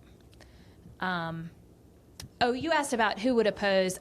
I mean, one thing to be aware of when you're talking about the easement, one thing to be aware of is it is a private contract. The easement is a private contract between an individual property owner and an member, an individual company, essentially. So you could have opposition from property rights advocates, and of course everyone's a property rights advocate, but I mean, you could have people saying that those individual landowners have the right to get their fair market value by getting a second easement from a broadband provider. So rather than expanding the one easement that Choptank has, that member could procure for whatever, a couple $1,000s, their own agreement. I just don't think that that's a good argument. I think that when it comes down to people's really precious property rights that need to be taken seriously, I don't know that this is really the same thing as that. This is, you've already got the pole, you've already got the fiber, it's just allowing kind of a common sense use. Mm-hmm. Health, safety, and welfare that they approve these new rights. I mean, if you're looking at for emergency services, medical, education, all that, and that would be the argument. Yeah. That it makes it worth, yeah. For the public should. And then if you get a co-op, I was just thinking, if you get a co-op to share and be the leader in doing that model, then what else would other entities step up to the plate for the public good? So some of the easement grantees, though, are not cooperative members. You just happen to have to pass through their property to get to where you want to get to. Because we have easements, too. We have, I don't know how many tens of thousands. And not everybody is a subscriber, but you have to get through them to get to your next customer. So there's a healthy percentage that they're going to want as much as they can get out of you to allow that easement. I think the vast majority of, I guess I shouldn't say, but I think the vast majority of the easements that Choptank holds are with Choptank members, just because of the rural nature of our territory. But you're right that in theory you would be expanding, like Chop Tank is going to get, when we lease this fiber, Chop Tank is going to get rental income. You know, we're providing the fiber that we spent money to install, and then whoever the ISP is happy to lease it from us rather than installing it themselves at an additional cost. Whatever money we make from it, assuming we can solve the problem that Rick had mentioned, but whatever money we make from that flows back to our members, which you're right, there could be some easement holders who are not members who don't sort of profit financially. But I know that when our board and Chop Tank leadership has been excited about this prospect of trying to help with the broadband problem, it's really not about money. I mean, I think we would want to try to get some kind of return on investment for the fiber that we spent money installing. But at the end of the day, that rental income is really not significant compared to the massive benefit to the rural residents. Well, it can also keep your rates down and help for maintenance. It all flows to the same pot. Improvements, yeah. It all flows to the same pot, which is member owned, but I get your point about that. Yeah, and of the options, the condemnation versus amending the easement, there's no comparison between the two. The condemnation one would be I think that would be very controversial. Mm-hmm. Right. And whichever route we go, if we can tack on the damage limitation, that would be that much more clear that Maryland is not a state that's particularly friendly to this kind of lawsuit. I know that this is Chop Tank. SMECO has also approached us and basically said they see the only allow electric service in the Electric Co-op Act as being a big hurdle. They don't see it the way that you're seeing it. And SMECO is contemplating providing broadband service in their unserved areas. They would like that particular language changed. If, for instance, SMECO did do that, it would save the state possibly $10 to $20 million in having to fund somebody else because they would do it themselves.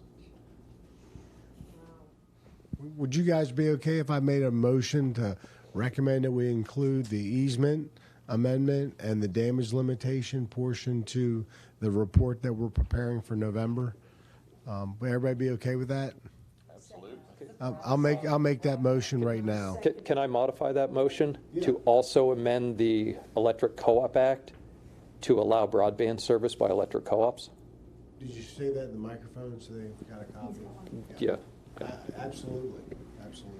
Can you put the legislative intent? Yes.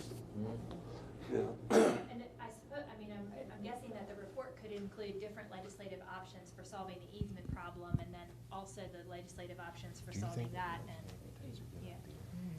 So I have a question about legislative intent. I'd like to get the opinion from the senators. I'm not a big fan of extra verbiage in legislative proposals because they tend not to offer a whole lot other than create an opportunity for criticism. I don't know what Senator Eckert and Short and sweet. Short, yeah. Okay. Yeah. Short and sweet. That will be in our report. We'll say short and sweet plus the. Can I make a recommendation that there are two real quick? Sorry, you're probably going to say this. Maybe make them separate because, again, as a service provider, I just worry about the big providers railroading the second piece that Rick recommended. The first piece, again, I don't think anybody sees any real controversy with because it's middle mile. It's where you already have service, all that. But electric co-ops getting into the service provider business may meet some resistance. We're small enough it wouldn't hit our radar, but so somehow keep it so one can't defeat the other. Doesn't that happen in legislative proposals too? Or well, that's why you would do them separate. Okay, okay. I would make the suggestion that the easement is one, that second language, and then the damage one is another, and then This is that third? one would be the third. Because I think so. I think so too. Going to be an issue. Or just so that it wasn't they weren't building or whatever, because the other states, ran into that. Like in Tennessee, I think even where it got fought pretty heavily because it was seen as subsidizing just being overbuilt. All of those, all of this discussion is useful to be able to know how to present it and to be able to anticipate where the issues are going to be able to handle those as well. And then my experience with the task force I sat on with regard to foreclosures and mortgage issues, we made sure that everybody was in agreement of it. So when we went to committee, all the members were there supporting it. So, and I know not all of our members are here today, but hopefully they're tuning in and can weigh into the discussion before we finalize the report, because we need to make sure we include those who aren't here physically today. Yeah, I just wanted to add, this has been a great discussion, but I think before the task force as a group recommends any legislative solutions, that we have a little time to deliberate about that. And then the other thing is, and Maryland Broadband is fortunate in that we have long-standing and excellent resource share partnerships and agreements with both Chop Tank Electric and with Southern Maryland Electric Co-op. I also want to just throw out there for consideration, I don't want to put undue pressure on those organizations to solve the rural broadband problem. One of the things that happens is that we find that when an electric utility builds fiber to support their SCADA systems, they built it to support the needs of an electric cooperative, which are very different from the distribution needs of a telecommunications company. And and I've looked at, because I have over 70 ISP members that have looked at, can you get down this road and there's 14 houses in a mile and a half, and I know I can see on your website that Chop Tank runs along it. And it's all terrific, but then when we get into and Brian can tell you about this because we partner on stuff all over the place, then you get into the nuts and bolts of what it takes to actually distribute a house-by-house service. All of a sudden, the infrastructure costs are material. And so that's what this task force is for. Maybe that's what some of the offices, Rick's legislative money is for, to help solve that. But I would just feel uncomfortable if we left this meeting thinking that that we identified a silver bullet and our work was done. So. Okay. Yeah, I would add that we don't have a cooperative out in Western Maryland, so we don't have a solution for this area using electric utilities. Okay. Well, but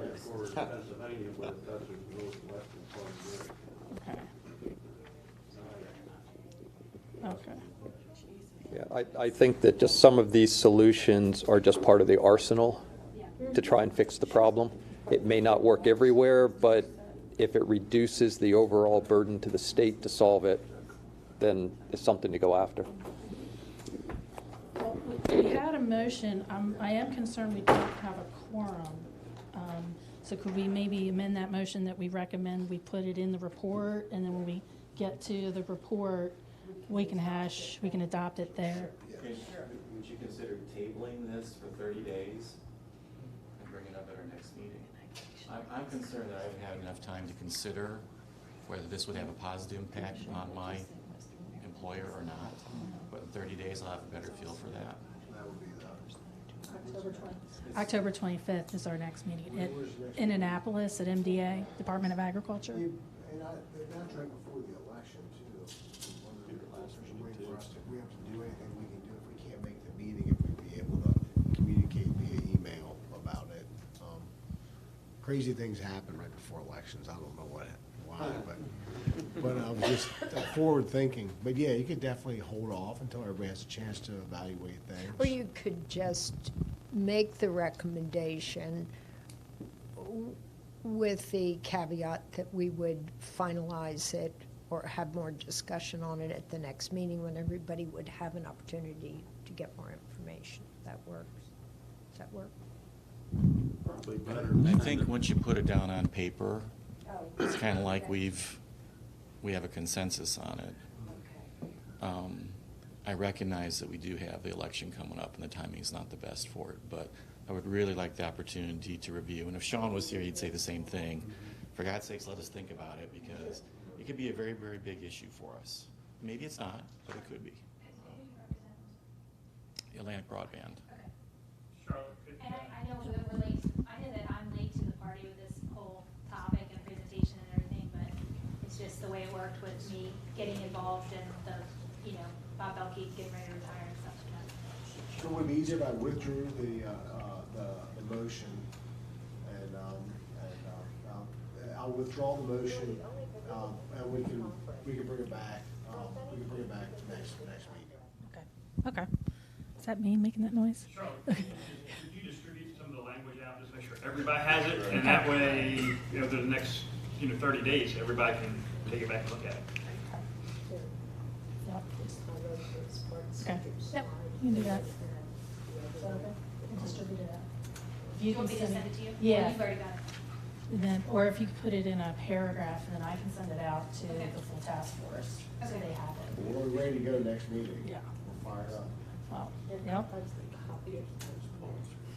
Sure. That map shows how rural our counties are, that we've been trying to make a case for George. Okay. Okay. I think we have 14.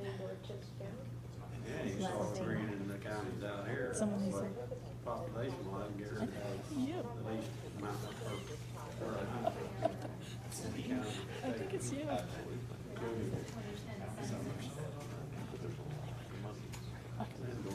Yeah, you got. We're all counting. Yeah. Start with 1 to 10 people per mile. 1 to 10 people. But there's a lot of green out there. Some of that. The whole county. A lot of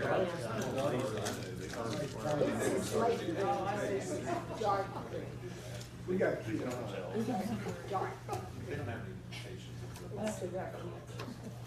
Okay. All right, well, thank you, Sarah. We'll get that, send that language out, we'll send it out to the membership, and then table the discussion for the next meeting. But I think it was an excellent discussion. So I don't, lunch isn't here yet, but it should be coming here shortly, so did anybody want to take a break and come back after lunch, or you want to keep working? Because the next issue is we gotta get to recommendations, and I have a started a draft report that, thank you, Senator Edwards, draft is due, the report is due November 30th. So I did take a stab at drafting together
out there last year. There's still lots of conversation with MML and NATO on the small cell. It's addressed, and the reason why I included it is because that does include permitting and rights of way access that we've been concerned about. Where are you? I'm on page 6. Thank you. At the very bottom. Yeah. I also included FirstNet. We had presentations from them last month, talking about some of their efforts. And then I have a space. I've made an invitation to the chair of the Next Generation 911 because they talk a lot about some funding mechanisms as well as public safety, which is also a concern for rural broadband. So hopefully we can have somebody from that commission. They just started, so I don't know how much they'll be able to contribute, but I figured we should make the invitation. It's up to them if they want to come in. So then I get into potential options and to talk about the governor's executive order that does say we want to have universal service by the year 2022. Yeah. So how we're going to get there, attempted to get to that with, I just talked to Rick Gordon about the Office of Rural Broadband because I didn't feel comfortable enough to include some of the information you shared with us this morning, but I will, particularly with the efforts with the request for interest in partnerships on accessing federal dollars. And then also probably putting in more information about the model he proposes, which is supporting local governments, priority first, and then getting to providers. But I don't know that there's a timeline worked out for that yet. But I'll add that information in here as well. That was not in here. I talked a little bit about the Rural Maryland, Rural Broadband Assistance Fund, which is was just reauthorized. This legislative session is through the Department of Commerce, and we do believe that one of the limitations of the Rural Maryland Council, and I think the Office of Rural Broadband, is who's going to be eligible to apply for these funds. Typically, we're constrained to only local units of government, institutions of higher education, and nonprofits. Individuals and private corporations are not qualified entities for our program, and I believe the same limitations are going to be on the Office of Rural Broadband. However, there is the Rural Broadband Assistance Fund, which I don't believe has that limitation, particularly for private industry, for the private companies. So I included that. Rural Broadband Assistance Fund hasn't had funding since, I think, last was fiscal year 2010. And then I did include the Rural Maryland Prosperity Investment Fund. We received about $1 million. Thank you to the legislators for infrastructure. And we didn't have any applications for broadband this year. However, we have had applications for broadband. I included some information on those.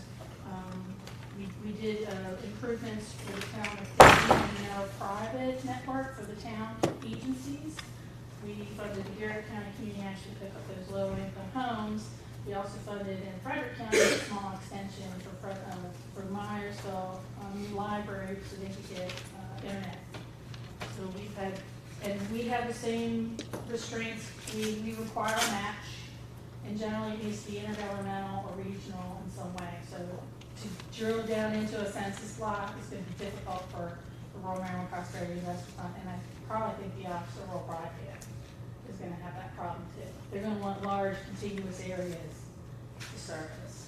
So those are challenges we're going to have. And then to get to the $100 million question, how much is all this going to cost? We're working towards that. Rick has made some assumptions, but that's why I've been 64% is what we think. We think it's 15% to 20%, no service at all. And then how many of those really want it or are going to sign up for the service? And so that's kind of where we are. I would say, that's where I'm thinking 10% is really the unserved piece. So how we get to those resources that we request from the governor's office would be to go to the unserved areas.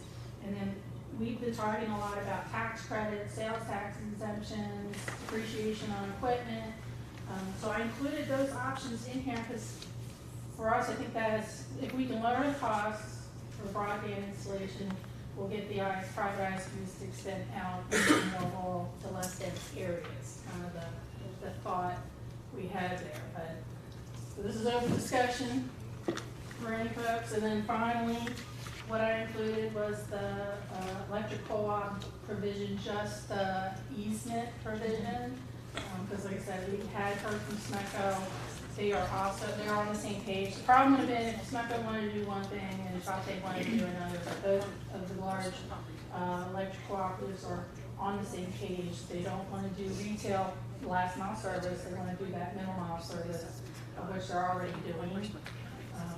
So I did include that piece at the very end in this report. And we can think about whether we want it to be applicable to electric cooperatives or to utilities generally because of Western Maryland. If the Western Maryland utility has fiber, it could be useful for the same reason. I just want to go back real quick on the commercial inventory of personal property. You might just want to double check. I'm not sure that SSAT actually does the assessments on that. I think personal property is self-reported by the entities, and SSAT is only actually assessing real property. So we were just dealing with this issue on another project. So. What page is it on? Page 8. Yeah. And most of the counties already offer exemptions from a lot of this first. There's only a handful that don't, and I don't think any of them were all, they were all in suburban jurisdictions. So I can take that out, we talked about it. So is the thought that the equipment related to broadband services exempt? From the sales tax. Well, there's property taxes. There's the depreciation fees on taxes, and then there's the sales tax on the purchase.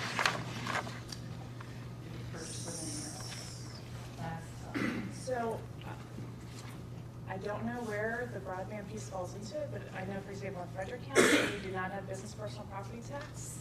But I don't think that applies to utilities. So I don't know how.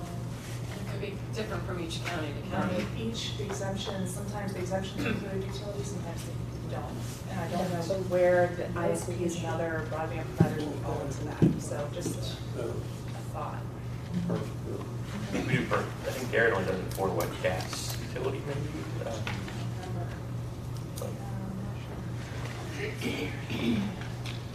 This is personal property. Yeah, it was tough to find information, cohesive listing of what all the jurisdictions, they're all over the place with what they charge. So I think it would be more difficult to just have like a flat rate or a tax or an exemption across the state because it's going to vary from county to county. And that's going to be a harder sell. I mean, unless you do something like Montgomery County, which they've explained in their franchise fees, they had to have a tax and that amount goes into a fund that they then use for continuing improvements and extensions. So have anything, related to taxes may be a little bit more difficult. Bad three-letter word. It's going to get vetoed by the governor. I would stay away. I think there's 4 categories of personal property, and utilities is one. I don't know if broadband fits in as a utility. But these left up to local government. I don't think we want to mandate local government what you did or what you done. Right. Yeah, that was my question. I'm not sure where they put the utility category or some other. It'd be telecommunications, and that's a telecommunications tax that's collected.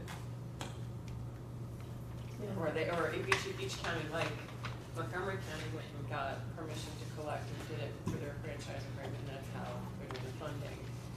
And others may not have that same capabilities, capacities.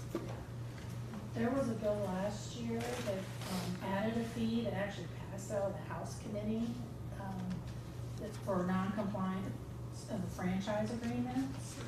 So if there was an incident, it was so it's a $5,000 fine. So say there was a, customer complained and if this fine found that they were not in compliance, it's a $5,000 fine.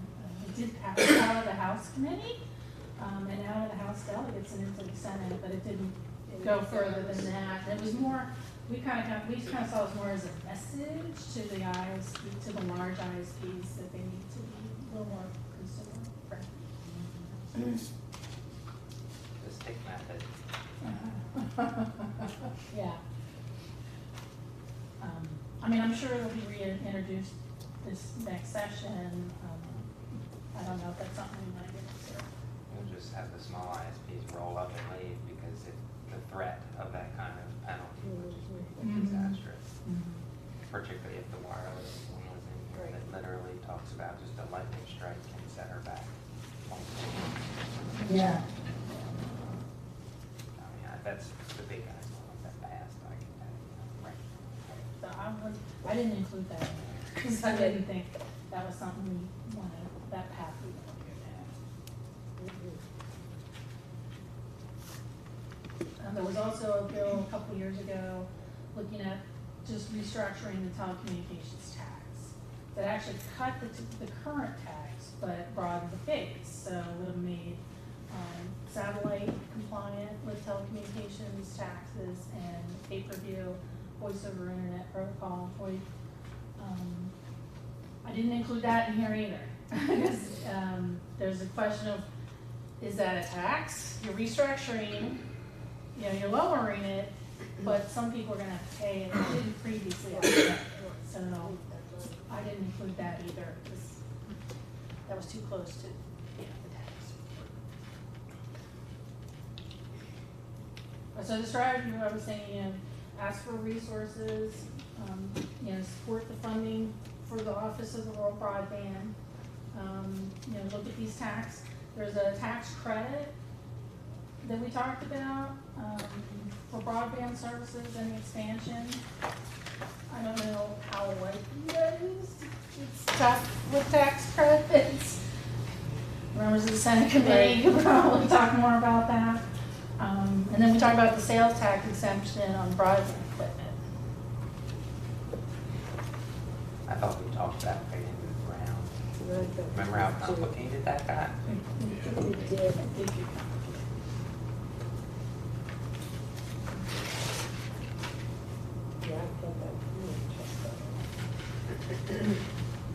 So I included these just as options, not so we need to get the recommendations though. So open the thoughts, comments. We've got 2 months. Gotta work those recommendations. I kind of feel like we have to have the ISPs in the room in order to do that, because at the end of the day, I don't think anybody here as government wants to do this unless they have to, which means we either need to make regulations in such a way that they encourage ISPs to expand their footprint, or we need to subsidize certain things in a way that gets them out to the areas that we want to get them to. So, I mean, I think if regulations or anything goes in that direction, it would be great to get the feedback from ISPs to say, hey, this makes sense and this would encourage me. And right now, I think we've only got one. So it all also what Rick seems to be right on point with it, and I mean, I talked with Atlantic Broadband and Eastern Utilities enough. I mean, even Comcast, I mean, Sean kept repeating, he's like, look, low cost or free money to expand is pretty much the end of the game. I mean, it's like, I know anywhere from 1% to 4%, and even the option to borrow, it's a difficult environment because the business case isn't there. But if you can borrow from an entity, sort of like what the state, when they have their bonding authority for projects like this casino, for example, it would not have gone through if there wasn't the option to finance over like an extended period of time or at a lower rate to make the numbers work.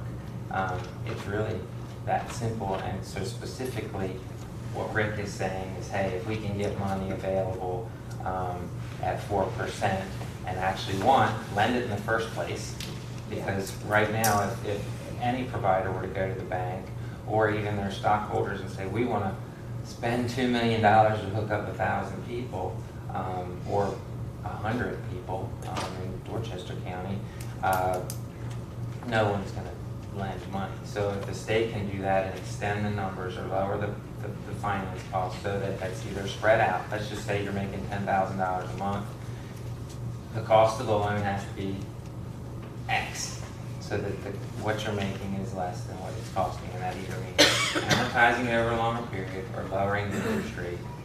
End of story. And that's how we all work. It's just a numbers game. It's quite simple. I just don't see that at all as being a carrot for Comcast or Verizon or maybe Broadband. If they need $2 million, they ain't gonna have any trouble getting it to the bank. I think it's mixed. We've seen this. We've actually offered Comcast money to expand. They said, we don't want your money, just help us get infrastructure built. But the smaller ISPs, they're like, you give me free money. The small ISPs, absolutely. You've got to make a business case in a cash flow scenario. Yeah. But like the big guys, which are going to eat up a lot of the footprint, I don't think it's a money issue. I don't see them coming for a single loan. It doesn't meet their, I guess if you're saying it doesn't meet their business model. Like, why would we waste even the time and effort for that incremental? Well, whether it did meet their business model or didn't meet their business model, every one of their stocks is going up. So I don't think they're going to have any trouble borrowing the money from the bank if they needed to, or have the money in reserves if they want to do it. We have money we offered to Comcast. They literally said, we don't want money. We will not take your money to build it. They built it for us. But they took our They effort. yeah, we dug a transform through conduit in. That's more valuable to some of those guys. They don't want to have any strings attached. They don't want to have any government, whatever. They just want to. Yeah.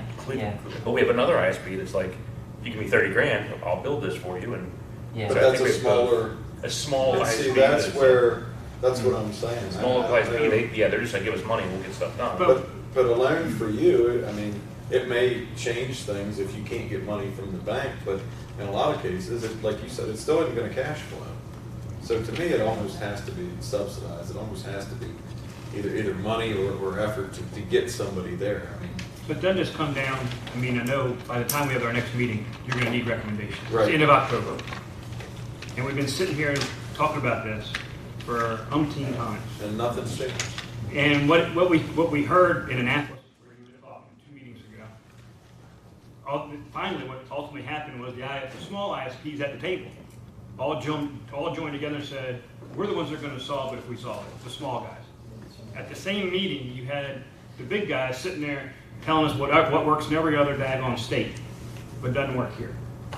So when we get down to the recommendations, I think we're going to need at the next meeting, we're going to need all the ISPs, and I don't know if Charlotte has to send it out and say, we're going to come up with some recommendations, and all the small ISPs better be there. You know the big guys are going to get there too. But we're going to have to drive that conversation with Brian, with you guys, and the rest of the small ISPs, but what recommendations are we going to see? Right. Because you're absolutely correct. But as far as the big guys, we know where they've gone into in our region in the Midshore. When the little guys have come and worked with the state, and the state's put up money with the towns and the small guys, and then 2-3 years later, the big guys come in and build right next to them, because then they figured out, oh, there's enough revenue. It's all revenue driven. It's exactly what the guy is saying. But to initially do it, it is the small, it's what you guys have said several meetings. You know, it's the lady with the satellites. Yeah. We're going to solve it. It's what's going to incentivize you guys or help you, but that's going to be the recommendations I see that we're going to have to come up with. Well, I mean, in a month. To me, it reminds me a lot of the cable industry. So you have a lot of mom and pop cable shops. You know, they have a satellite dish at their house. They started their own cable company. And to me, that's the small ISPs. They go out and they bust their hump and they start providing cable to these places that never had that as an option, anything else. And at the end of the day, the small guy wins because he provided the service to these and he got bought out by the big guy. The people win because they ended up having their cable. I mean, at the end of the day, everybody's happy. That's the way the cable industry works. And I don't see where this industry is a whole lot different than that, because you're trying to provide a service out where there isn't any, and you're willing to do it on less of a profit margin than the big guys are. At the end of the day, everybody wins, and that's kind of the way it works. Yeah, there's still people that have direct TV on their roof, and they're always going to have that. You're not going to get it out to everybody, but you know, to me, you guys are the ones that are going to kind of show us what works and what doesn't work for you to expand your networks. Absolutely. So Charlotte, is it possible to go to the ISPs and ask them what their recommendations would be that they were going to discuss at the next meeting? Like have them prepare what they'd like to see happen? Just say, if you want to drive this a 4-hour meeting, I almost think you got to push it out ahead of time. Absolutely. Yeah. 2 weeks ahead of time, say, this is recommendation 1 through 11, and we're going to talk about these and vote on them. If you got any more, I need them now. Tweak them, be ready to come, Right. draft them up. And if you're putting 1 through 11, you put the least controversial ones first. Maybe you put the legislative ones, 1, 2, and 3. You know, you go put. In all fairness, if they're not listed there, 1 through 3, you're going to have a hard time. We're going to have a hard time getting. And I would block the 10 to 2 and say, we're not having any presentations. This is recommendation time. I mean, this is, and let them know, and that way everybody will get there. All the small ISPs, they'll all be there because they know it's. And you know, quite frankly, I mean, you know, I love sitting in meetings all day long. But I mean, maybe it's 9 to 3, or maybe, you know, maybe it's because this is the last one. I mean, if you have 12 of them, give each one 15 minutes, right there, you're. Are you talking about the next meeting? This October. We would come back in November. And Well, that's the SCTE, which all the cable companies in the country go to in Atlanta. Okay. We can change the date, can't we? Sean, he's more of a, he's not a engineer, so he might. Can you just shoot us those dates so we can? 22nd through 25th. Okay. Because we could choose the If we were in Atlanta, we could. I was going to say we could go to Atlanta. We can figure this out. But yeah, you know, what Rick asked for really, counties, was what each county thought it would take. And his assumption was that they would partner with whoever that provider was that was their friendly. He said, his funniest comment was Somerset said, we're not really sure. He said, but that was an okay response because that just means Oh, thank God. Step Because I one. kept thinking on every question, I'm like, well, we don't know until we Right. hire somebody to tell us what we want to do. Yep, exactly. He said, so Wherever- step 1 for them would be Every question was the same. hire answer. someone We who don't can know tell until us. we figure this out. But for Dorchester, I submitted to our county for that. I know Talbot, I mean, I don't know if the other rural western, how many of those 9, he didn't divulge details, I don't know if it's proprietary, but hopefully even out of that. But, so it should have been articulated to people that are willing to do it, so it would just be like a, sort of what he got, but maybe a little more concrete, like into what you said, what can we do to facilitate what they've said it requires, is that what we're saying? Yeah, it's going to be very dynamic too, because depending on what passes, if legislation passes, it could be a whole different solution. Less Well, yeah, and expensive. it's the ask from the Officer Broadband was very it's technology neutral. It did not dictate any technology, and just knowing the solution is going to be hybrid fiber wireless. Don't overbuild areas that already have it. That's a waste of money. And then from our standpoint, again, it might be different from Atlantic Broadband and Comcast, was project how many you're going to hook up at what rate per month, calculate what that is per month, and the amount that you're asking to do it over X amount of years needs to be less per month than what your potential revenue is. End of story. I'm hoping that really the involvement of the government, that is the county, is really, for the most part, limited to identifying the priority areas that are lacking infrastructure. Yeah. Now, whether they want to play a role in building that out monetarily, that comes down to Rick's program and who's borrowing money and, you know, how critical it is. But I mean, the biggest role I think they can play is by the voices of the people, because we all know who yells the loudest about not having this stuff and needing infrastructure is to identify those areas and then prioritize them. And I know nobody wants to get into prioritizing things because it gets political, but at the end of the day, if you want to get something done, you gotta pick your priorities. You're not gonna get it all done at once. So, you know, they gotta make those decisions and then work with ISPs to try and get something built out. It'd probably be real helpful when you get ready to do the recommendations to it. Sit down with Rick. Because Rick's seen it, like you say, he just got 9. I mean, you guys might be able to at least take what you've already written, at least to throw a straw man out there for everybody, because you've been collecting it for a year and a half from all our meetings. Curious to see which 9 it is. Probably the whole shore. Yeah, see, names. I think Frederick. I thought Frederick was one of those ones. Did we? I just Did you emailed guys send something. it? That would be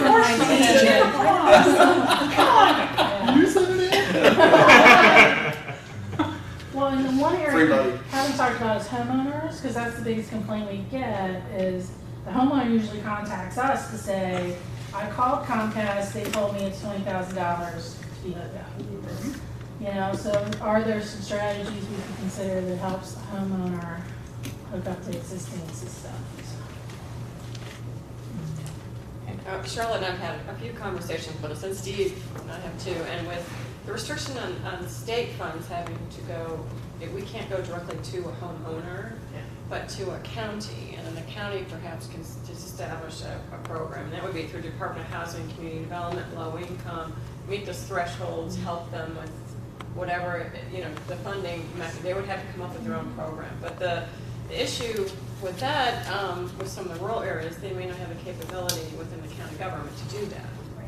And so that makes it kind of difficult. But I still think that that's the missing link, and I think Virginia worked on that, and they're able to do these grants individually to homeowners, that somehow they were able to work that out. They got the money through the tobacco transition, or the tobacco settlement. They used their money for broadband deployment. We used ours for land preservation.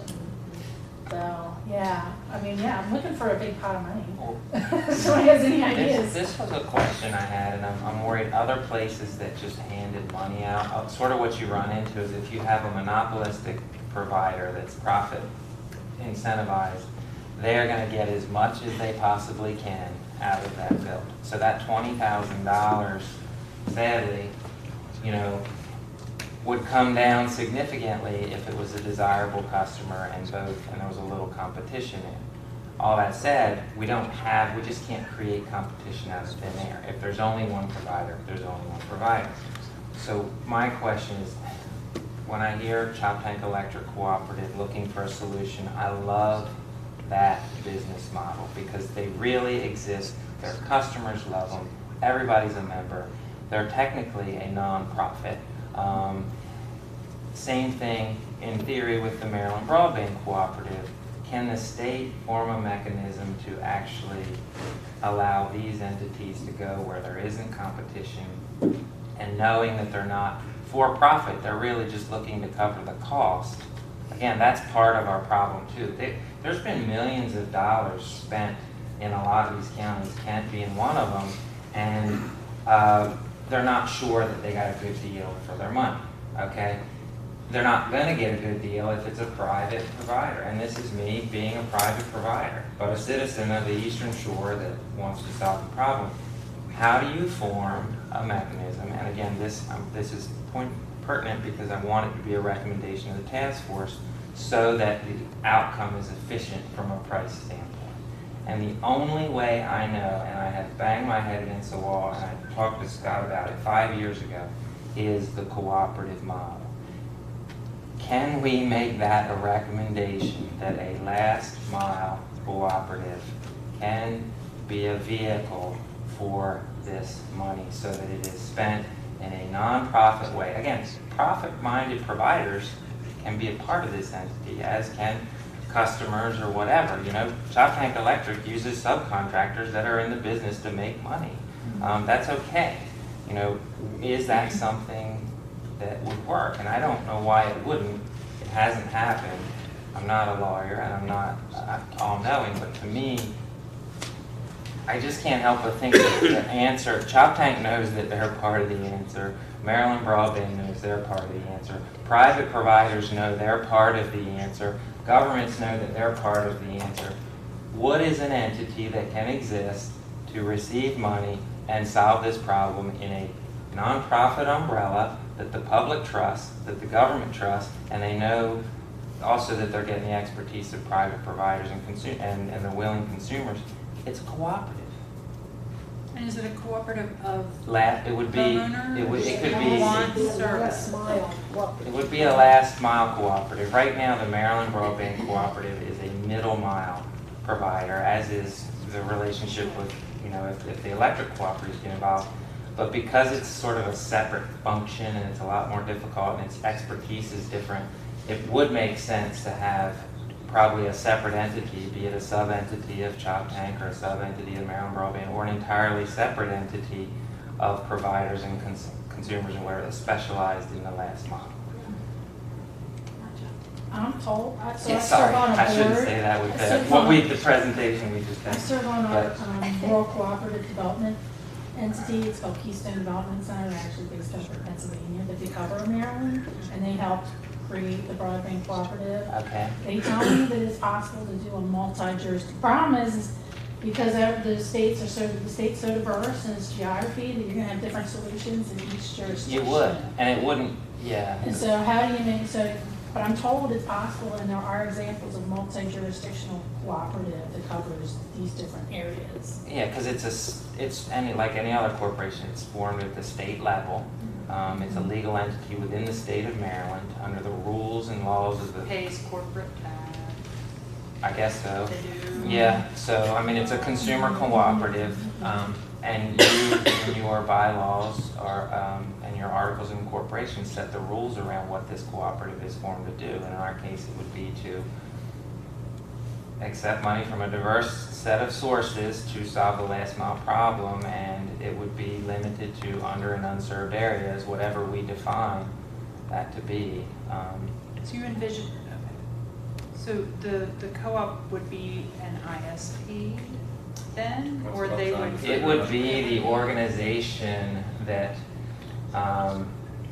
managed the membership, which would be ISPs and consumers. So it would need an organizational structure to sort of allocate money, receive money, and maybe even have competitive bids for the projects. So like, let's just say the co-op received $2 million for Dorchester County. They would say, okay, the Last Mile Cooperative, which is a nonprofit, so they have no incentive to want to make a profit, they would actually bring together whoever wanted to solve the problem, be it Atlantic Broadband, be it Bay Country, be it one of the wireless providers or whatever, and then it would also receive the money from the builds and then pay the providers, maybe put money into the net savings or whatever they call that within a cooperative, and then also maybe have money to pay back any debt service if they were borrowing money.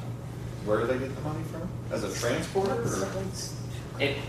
It would is compensated. Access the federal and the state money. Rick's. Yeah, like let's just for example, yeah, there's got to be money coming from somewhere, but they could also, because they're entity, they could conceivably borrow money. They could receive grant money, they could borrow money, but then they would be that vehicle where the money was.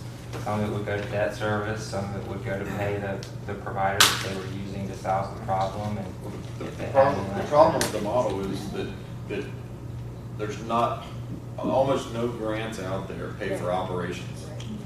So you still have to make money, even though you're a nonprofit. Right. Somebody's got to run this thing. Somebody's got to keep the books. Somebody's got to organize it. Yep. Talk to the ISPs. Yep. So I'm trying to figure out where the money's coming in on a regular cash flow basis If you're to not keep the this ISP. thing running. If you're not the ISP, the only other option is to be a transporter, and there's not a lot of transport in the last mile. Well, let's just say that you get $100 a month revenue on average per subscriber.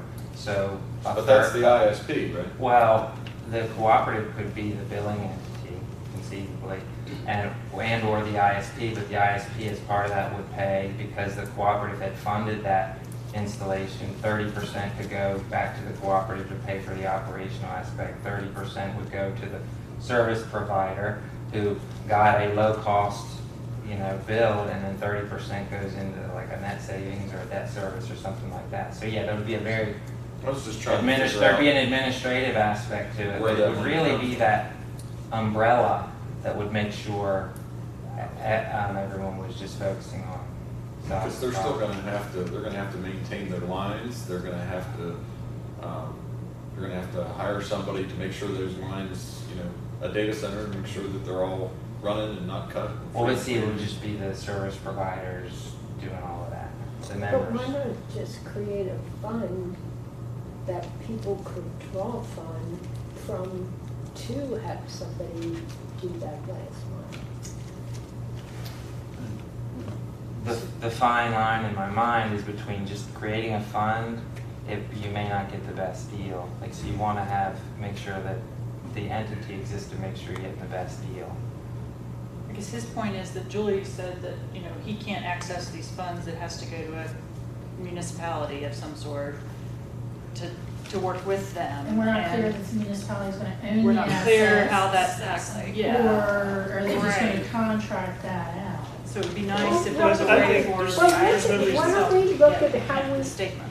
we'll go back and look at like the sanitary commission. If you had a local last mile commission off of county government or. So I talked to a gentleman 2 days ago who's from the Eastern Shore Broadband Authority. He services counties in Virginia on the shore. And the local, those two counties formed this regional authority, and they are a nonprofit, and that's how they are doing it in Accomack and Northampton. That's what I was thinking. I mean, or look at. I can look like at our that. regional council, so you set up a commission, like, there are several sanitary commissions around, but I know in Dorchester County, our sanitary commission is a separate authority, and it has to work out agreements with all kinds of folks to be able to provide the last mile getting people hooked up. We actually talked to a So wouldn't it sanitary be district in West Virginia that something wanted to like provide that? service. Yes. It's sort of that quasi-private public sort of entity that, like a, In the like a government, water authority. the local governments appoint members to it. Yeah. I was just thinking that's the only other model I could think of, just piggyback on something that we already know to get last mile services. Yeah, is that allowed in the? Yeah. Well, we've created all kinds of authorities, right? If not, we need to add it to the list, right? We can create authorities. We did heritage authorities, and we've done water authorities, and we've done regional. We've got a lot of them. And the only reason you get a separate authority is so that they can be a conduit for funds other than just government money. I think getting the homeowner, I think homeowners need to pay something. They need to have skin in the game, but if there's a mechanism we could subsidize that, because it's really the installation cost that is really the challenge, and then how much that is. But if you had can an always want to be authority, subsidizing the provider too. I mean, there's no incentive for them then too. Now with BG&E and Comcast, all those folks are giving if you're a low income or senior, you have certain thresholds in households, there are lower rates. I mean, how is that regulated? Is it just done individually by that company or the utilities?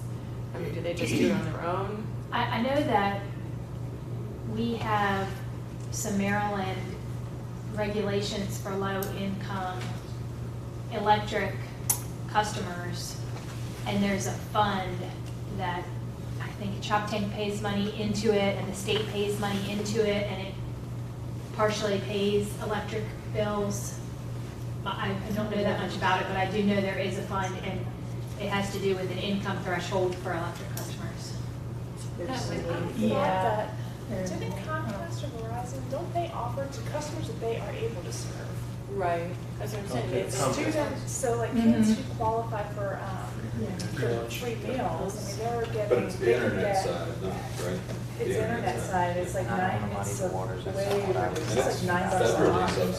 subsidized, I think. no, I'm Yeah, they're really- Once the infrastructure is in place, If there's you have the people service to paying the for stuff. house, I mean, there are business mechanisms for that lower cost of service to the household, it's just the expensive part is providing that. Well, Sean mentioned that in Annapolis, that actually Ocean City, the $9.95 rates for students and all.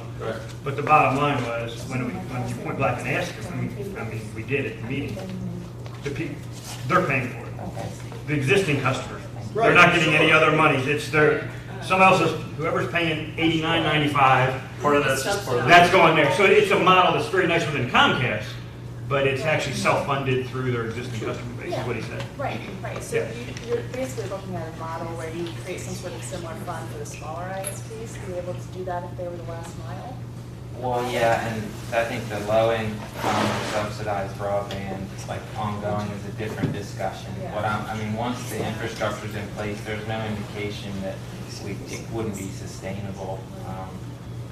So if it was Atlantic Broadband that had built this area, then by all indication, they could build a customer. They would, maintain the asset. They would service and do everything with the customer. But because it had been part of through the vehicle that was the cooperative, they would actually pay part of the revenue per subscriber or something back into that entity that was really an authority or whatever they were that had facilitated the bill. So when you say $20,000, what it really is the initial cost to get the service, and then the monthly Right, and then cost there's is a monthly very subscription. affordable. So how do you overcome that initial infrastructure cost? And again, I just don't like the idea because I've seen other counties do it of just putting a pot of money out there, have somebody bid on it, and you'll have companies coming out of the woodwork, and a lot of money has been gone out to solve this problem already, and it's been worked through, and stuff's falling off of towers because of it. This, I think, would be more sustainable because it would be a lot of entities involved. There'd be a legal framework around it, and all the providers would be in a structure where they would work together to solve the problem. I mean, it might even be that Eastern Utilities says, "Hey, we'll do this leg," and Bay Country, you do this leg, and some wireless provider does this leg, and they all kind of work together, and they all have, there's a board that oversees this competitive bid process or whatever to make sure the best deal's being had, but there's also not just one provider that's receiving $5 million and say, okay, go do it, good luck. I think it works. I think it will work. I mean, it works with the Maryland Broadband Cooperative. It's sort of, there just needs to be a framework around this money when it does show up, and it will. It's going to show up. I love that you think that will work and you're positive for it. I mean, we've thought, okay, so Comcast ends at this house, and 2 miles down the road there's a house that could be seen by putting up a pole here and shooting a wireless signal.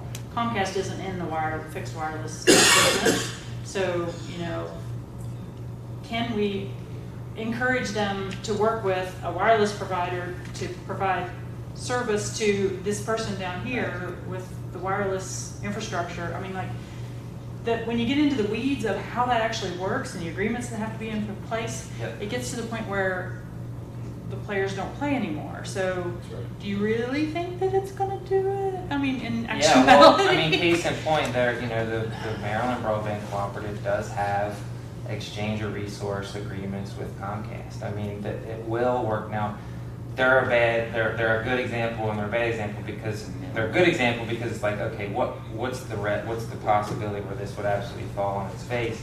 But what we're talking about is areas where they have decided there is no business case to go. Exactly. So one of two things would happen.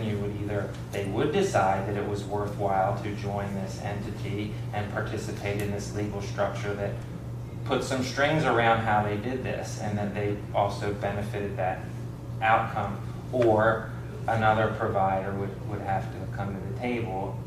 But yeah, the business case is made when the money shows up and that it's handled and spent appropriately and managed so that the organization that's looking out for these underserved areas, like a water commission or a Choptank Electric Cooperative or whatever, continues to solve the problem. It's not perfect, but I really, really think that's just, I've read all of these other things that were formed in the Southern Maryland area and all that stuff, and in every case, they got some money, they said, who wants to do it? They put it out there, somebody started to do it, and it just wasn't sustainable because it just wasn't, so it has to be a mechanism where it's quasi-private public. It doesn't always, not all of them may fail, maybe some of them, but I don't know, for me, just, if I was a consumer, I would want to know that tax dollars or anything, that if it was happening, that there was an entity that was looking out to make sure this was sustainable. And I really, you know, I think that's it. Is there a scenario where the broadband co-op's mission could shift to do more last mile since they have all the members? That is one of the, now that's one of the possibilities. And right now they are a middle mile provider that just provides to service providers, unless they're like a Class A member, like a hospital or a school or something, they can get or do service that way. They could do last mile if there wasn't another option. No. They can. They can. Well, They probably could. Maryland Broadband, It's not their mission. Right? legally they can. Okay. The board of directors, which you have a few sitting in the room, Right. have opted not to, so we're not competing against the ISPs that are There's no members. interest in going in and providing service where somebody else is there that's engaged. And the differentiator is that the co-op, to Guy's original point, isn't really built to serve end users very easily. Like that requires, and any of the providers here in the room would say, they don't want to be picking up the phone when somebody's Wi-Fi doesn't work. They don't want to be picking up the phone when some, you know, these, because you multiply the problems infinitely, so you need an entity that specializes in serving the end user. But the co-op is made up of ISPs who do this stuff. Yeah, but the co-op's customers are ISPs. Okay. So, yeah, so it's much easier to support a service provider who is just, you know, as a service provider, my complaint might be the 1 or 2 or 3 circuits that you provide me are down. I'm very knowledgeable. They only have to have a certain level of expertise within the cooperative to handle that. If you've got 1,000 customers that are just end users that have zero expertise, that have all these different, it's just a different scenario. So anything that existed would have to really be specialized in the last mile. That's what we're talking about here. The end user is way more complicated. So for the Maryland Broadband Cooperative to extend its ability to do that, it really would be an entirely separate business model. What happens whenever the co-op, when a project exists and the co-op sends out its all call to its members and says who can do this, and nobody replies? What's the option for the person that needs something done at that point? Nobody replies. I mean, but we're in most of the time. We're in yeah, all the time. Right. Being a provider that does try to, if it's, and honestly, the cooperative, because they can serve, a lot of times if there's money available, they do reply themselves because there's the ability to extend their middle mile network or something like that. I've seen that, particularly if it's a hospital or a school or something like that. That's how they've done a lot of expansion. The problem that of we their run network. into is we're trying to figure out what would it cost to provide the circuit to this, somebody coming to a business park. Yeah. Can't get numbers Right. because we're not a member, they're not a member. So it's all like this compounded problem where no ISPs step up. Yeah. So we can't say it's gonna cost you $2,000 a month because we have no idea. And that's where what we see is that money is going to ultimately solve the problem, but we want that model where it can be competitively bid in all cases. In my opinion, I don't think it should just be a one-time ask. I think it should be something that's cultivated and managed by an organization that's specialized. Instead of forming a cooperative, why not just go with Rick's idea and have a pot of money that you as the ISP can borrow from to build out that last mile instead of having all the infrastructure of an entire new cooperative that's going to cost a ton of money to maintain? Why not just you as the ISP? Because you're the only one that's going to use it. I mean, a whole entire cooperative doesn't need to leverage your one line that's going to this business to. That'll be an experiment in my mind, because what has happened in the past is that same thing is what I'm saying. Is like us as an organization, what may happen, when that money shows up, is a provider that we didn't even know about. And I'm not going to name names, but there's been wireless providers that have been formed. There's wireless providers that show up from other countries. I mean, they literally will come from everywhere. They'll low-cost bid the project. They'll promise the moon. The money will be obtained. 5 years later, they'll be wondering what the heck happened. We won't get it because we're going to be brutally honest, because we have got to eat our own cooking, per se. That has happened. It happened in every county. The incumbents never got it. as far as I know. I don't think in history the incumbents have gotten the money.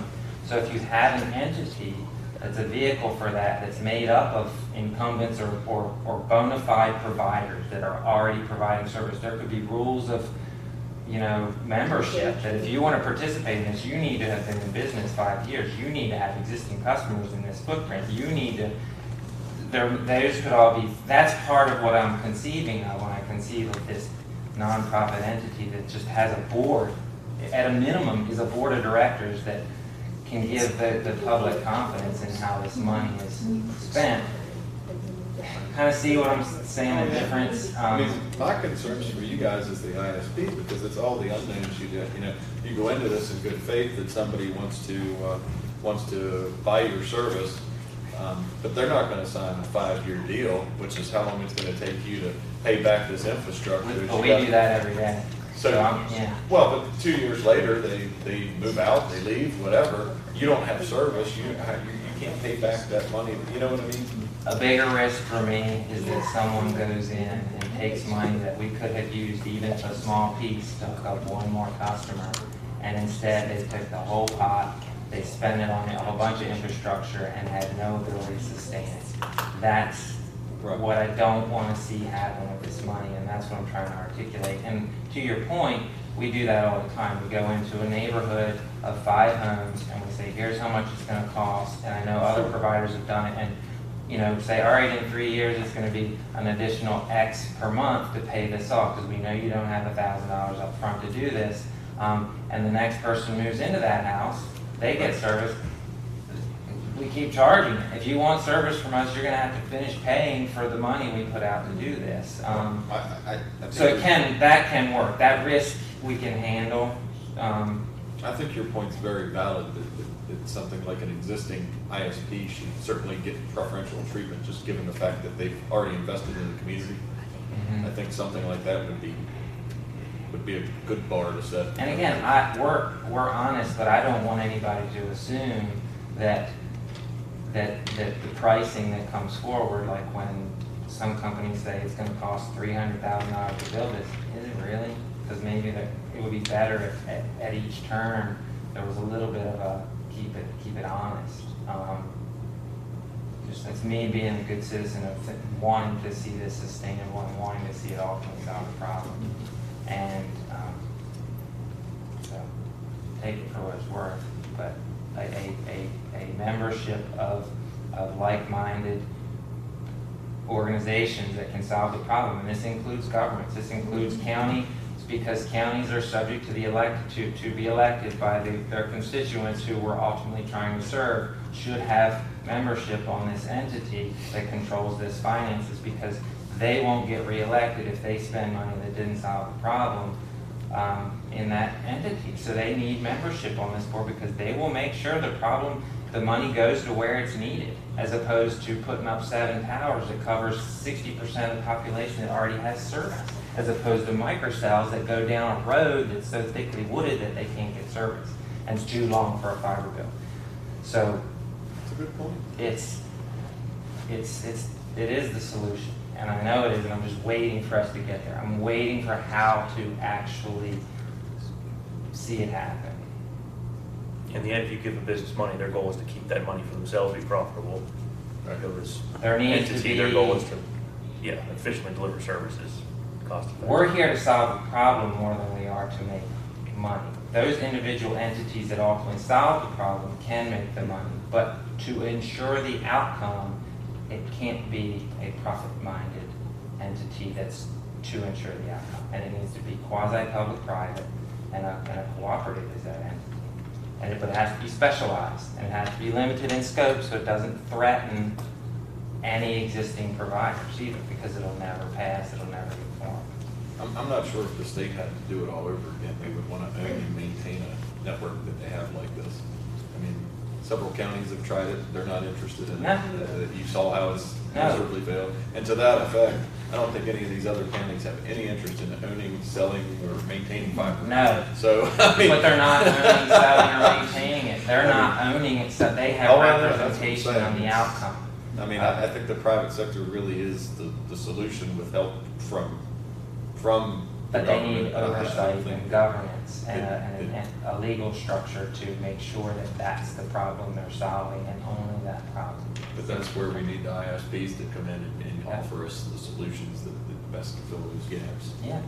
I mean, ideally, say we had a mid-shore cooperative, Eastern Utilities, Bay Country Communications, Delmarva Wi-Fi, Blue Surf, Atlantic Broadband, all the companies would be a part of this entity that had some level of oversight for the money to make sure it was only going towards these areas, and that when it was built, that there was a payback and that there was actually a reserve and there was actually some sort of framework around the solution. See the difference? Absolutely. Yeah, no, I understand. How many ISPs are in the state?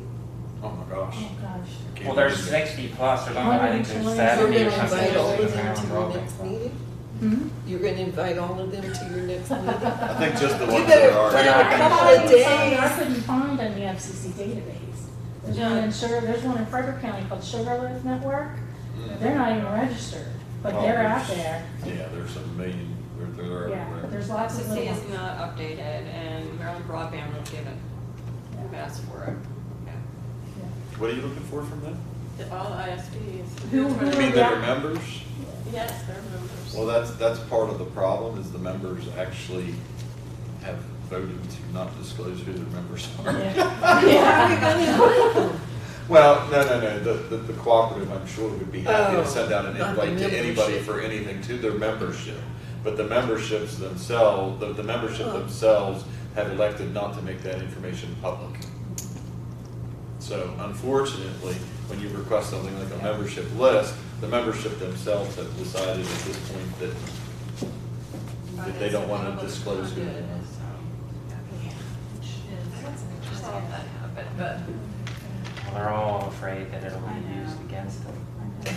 For Which what? is usually what is the case. They go after Yeah. competing with each other, they go after each other's business. Well, I'm not sure it's as big an issue now as it was back when it was formed, and that's when that decision was made. I honestly am not sure if you, at the annual meeting, put that to a vote, how many people would actually care anymore? I mean, what's your thoughts, Scott? We talked about it possibly at this meeting, but I know a couple of years ago, we wanted to even put it on the website. And that's when it went out for the vote. Yeah. We as directors wanted it on the website, As the and board. they're the ones that the members came back Yeah. to, we don't want our names listed on the website. Right, because that's the board, we literally wanted to list all the members. Some of them did, some didn't, a lot didn't. So, I mean, what was the reason for not? That's what I just. It's the very reason that you sit in these meetings and Comcast and Verizon are sitting there driving these meetings behind the scenes that they're trying to, who's the most vocal person that's in any of your meetings here? Your boss, in all fairness, Department of Commerce, and Comcast. Sean's very good at what he does. I think he's That's great. right. But that's what he gets paid to do. He's more vocal than Brian, and Brian's an exception to the rule. And I work with Brian. Because, I'm just being honest, and I think the world of Bay Country, worked with him for 12 years. But those are the people that are, and they're the same ones that'll tell you, those type of people that are in the co-op members of the Maryland Broadband are the same way. They're very protective of their. yeah, You know, right? I mean, I've never fully understood the real reason behind it, not wanting to. There's a scenario where you could ask the co-op to send an email to its membership saying. We did have do this. that, right. Right. Yeah. Well, the other. You're not talking about begging everyone, you're just talking about begging. No, Just the people that are getting involved. Well, the ones that are on the task force, the Yeah. ISPs, yeah. We've got a good mix of big and small. Yeah. you know. Absolutely. Right. Yeah. But I mean, that's one of the things with a co-op, generally, it's not just the co-op driving things, there's oftentimes member-to-member benefits, so, one company would share with another company, and that could be part of the reason that you don't necessarily want to have your name up there, because I don't know how many private companies are doing horse trading with a Verizon, or, yeah. Exactly. And as part of a co-op, that's one of the things you're kind of expected to do, I think, but. And in all fairness, I find it fascinating because being a customer, not anymore, but for years growing up with Chop Tank Electric, I think the world of them. But let's be honest, they don't share, when I hear this stuff about sharing profits, I know my mom was a member for 29 years. The minute she saw the profit was when she moved out of state, she had to go take care of her mother, and then she got a $20-some check, to share the profits that she had paid in all the time. That's, we can sit here and talk about all these are great, these co-op things. Yeah. Even in the electric business and the Southern Maryland, they're in to make money. I mean, yes, they're nonprofits, but they're in there to maintain. And it's not like they sit there and, you know, just like Eastern Utilities competes with Chop Tank, but it's not like their electric bills are that different. You know, they're all businesses. I mean, you know, they're in there for a reason. I mean, I'm not negative to them. It's, Well, but it's not. And the main reason they were there, whether it's the broadband cooperative or the electric cooperative, was to continue to expand their footprint. They Absolutely. Need them. So and you're reinvesting. You're constantly reinvesting your funds back into your network to expand it, and that's absolutely. That was one of the things when we initially started doing things with the state and grants and things like that. People were like, well, you know, you've got money. It's like, well, yeah, we do, but we just keep building things out. I mean, it's not like you're sitting there. In fact, you know, as a 501c3, you're prohibited from sitting on so much money. You don't have a choice. You've got to have a plan to reinvest and redevelop this stuff. There's reason Chop Tank put fiber in the ground to monitor their stuff, not have the guy that walk by your street. That's right. Every month. That's right. In all fairness. Yep. Or call it in. Hey, I've call it in as a customer. I've learned a lot sitting on those different boards about what the regulations are, and I've learned more and more and more that as government, I want nothing to do with it. Well, would you like to see a skeleton, like in writing, of what this could look like?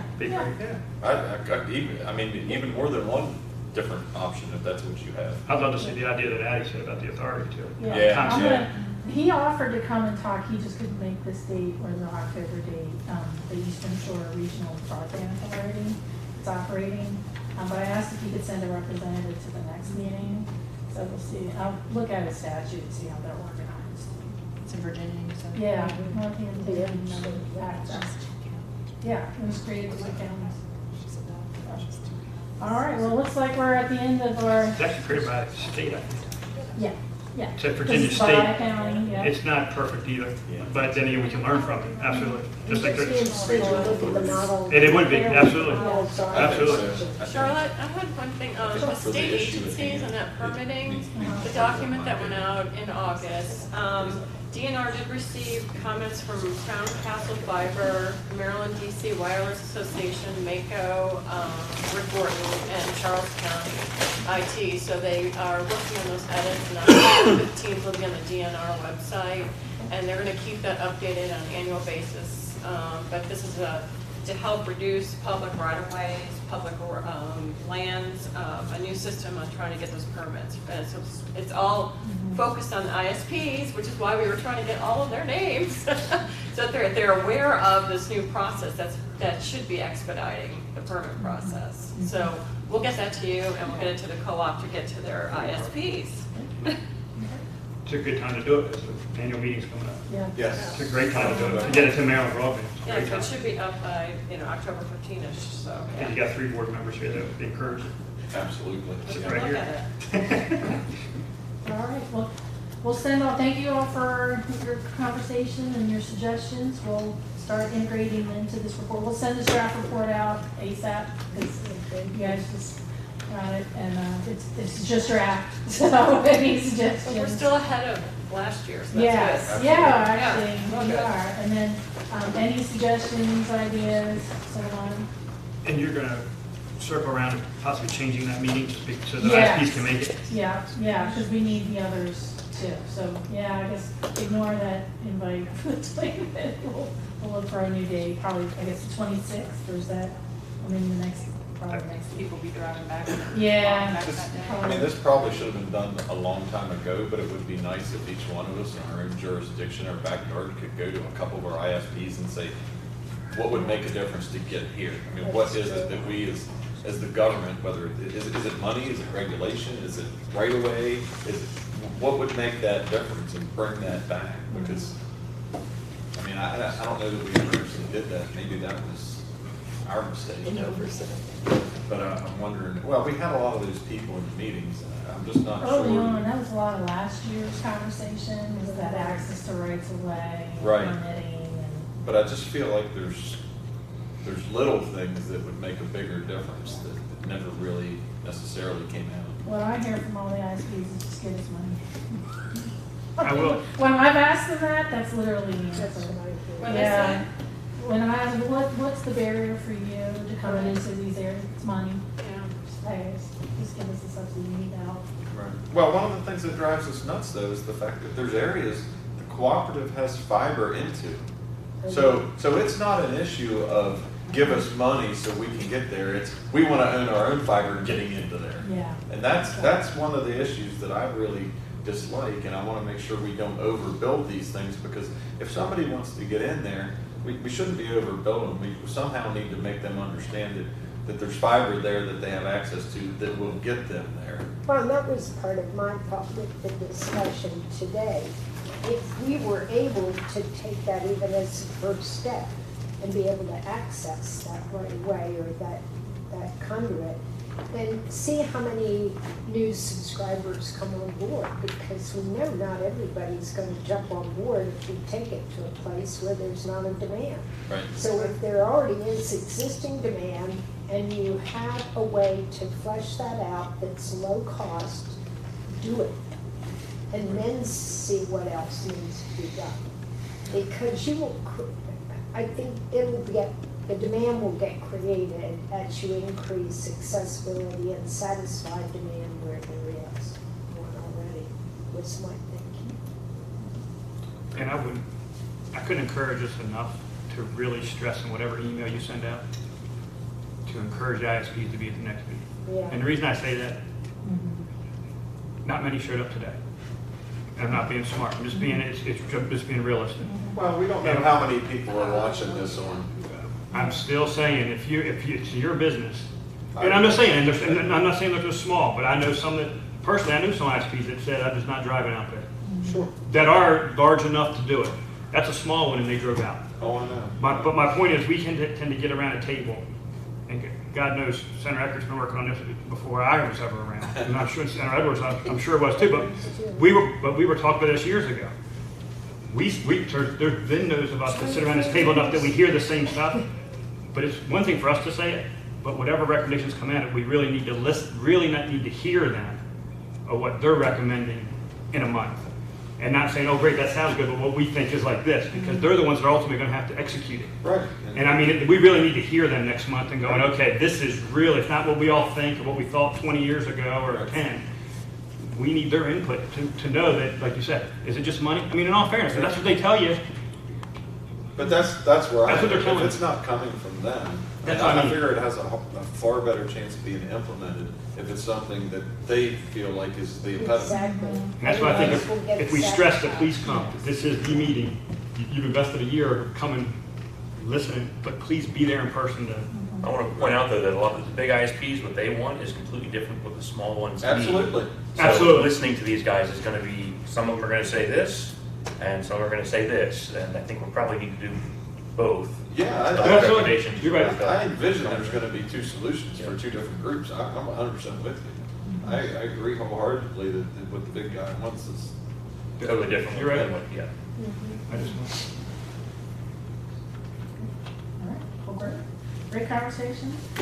Think about ideas, recommendations, let me know. We'll be sending this all out in email, and everybody have a safe trip out. Thanks, Thank Sean. you. Thank you. Thank you very much.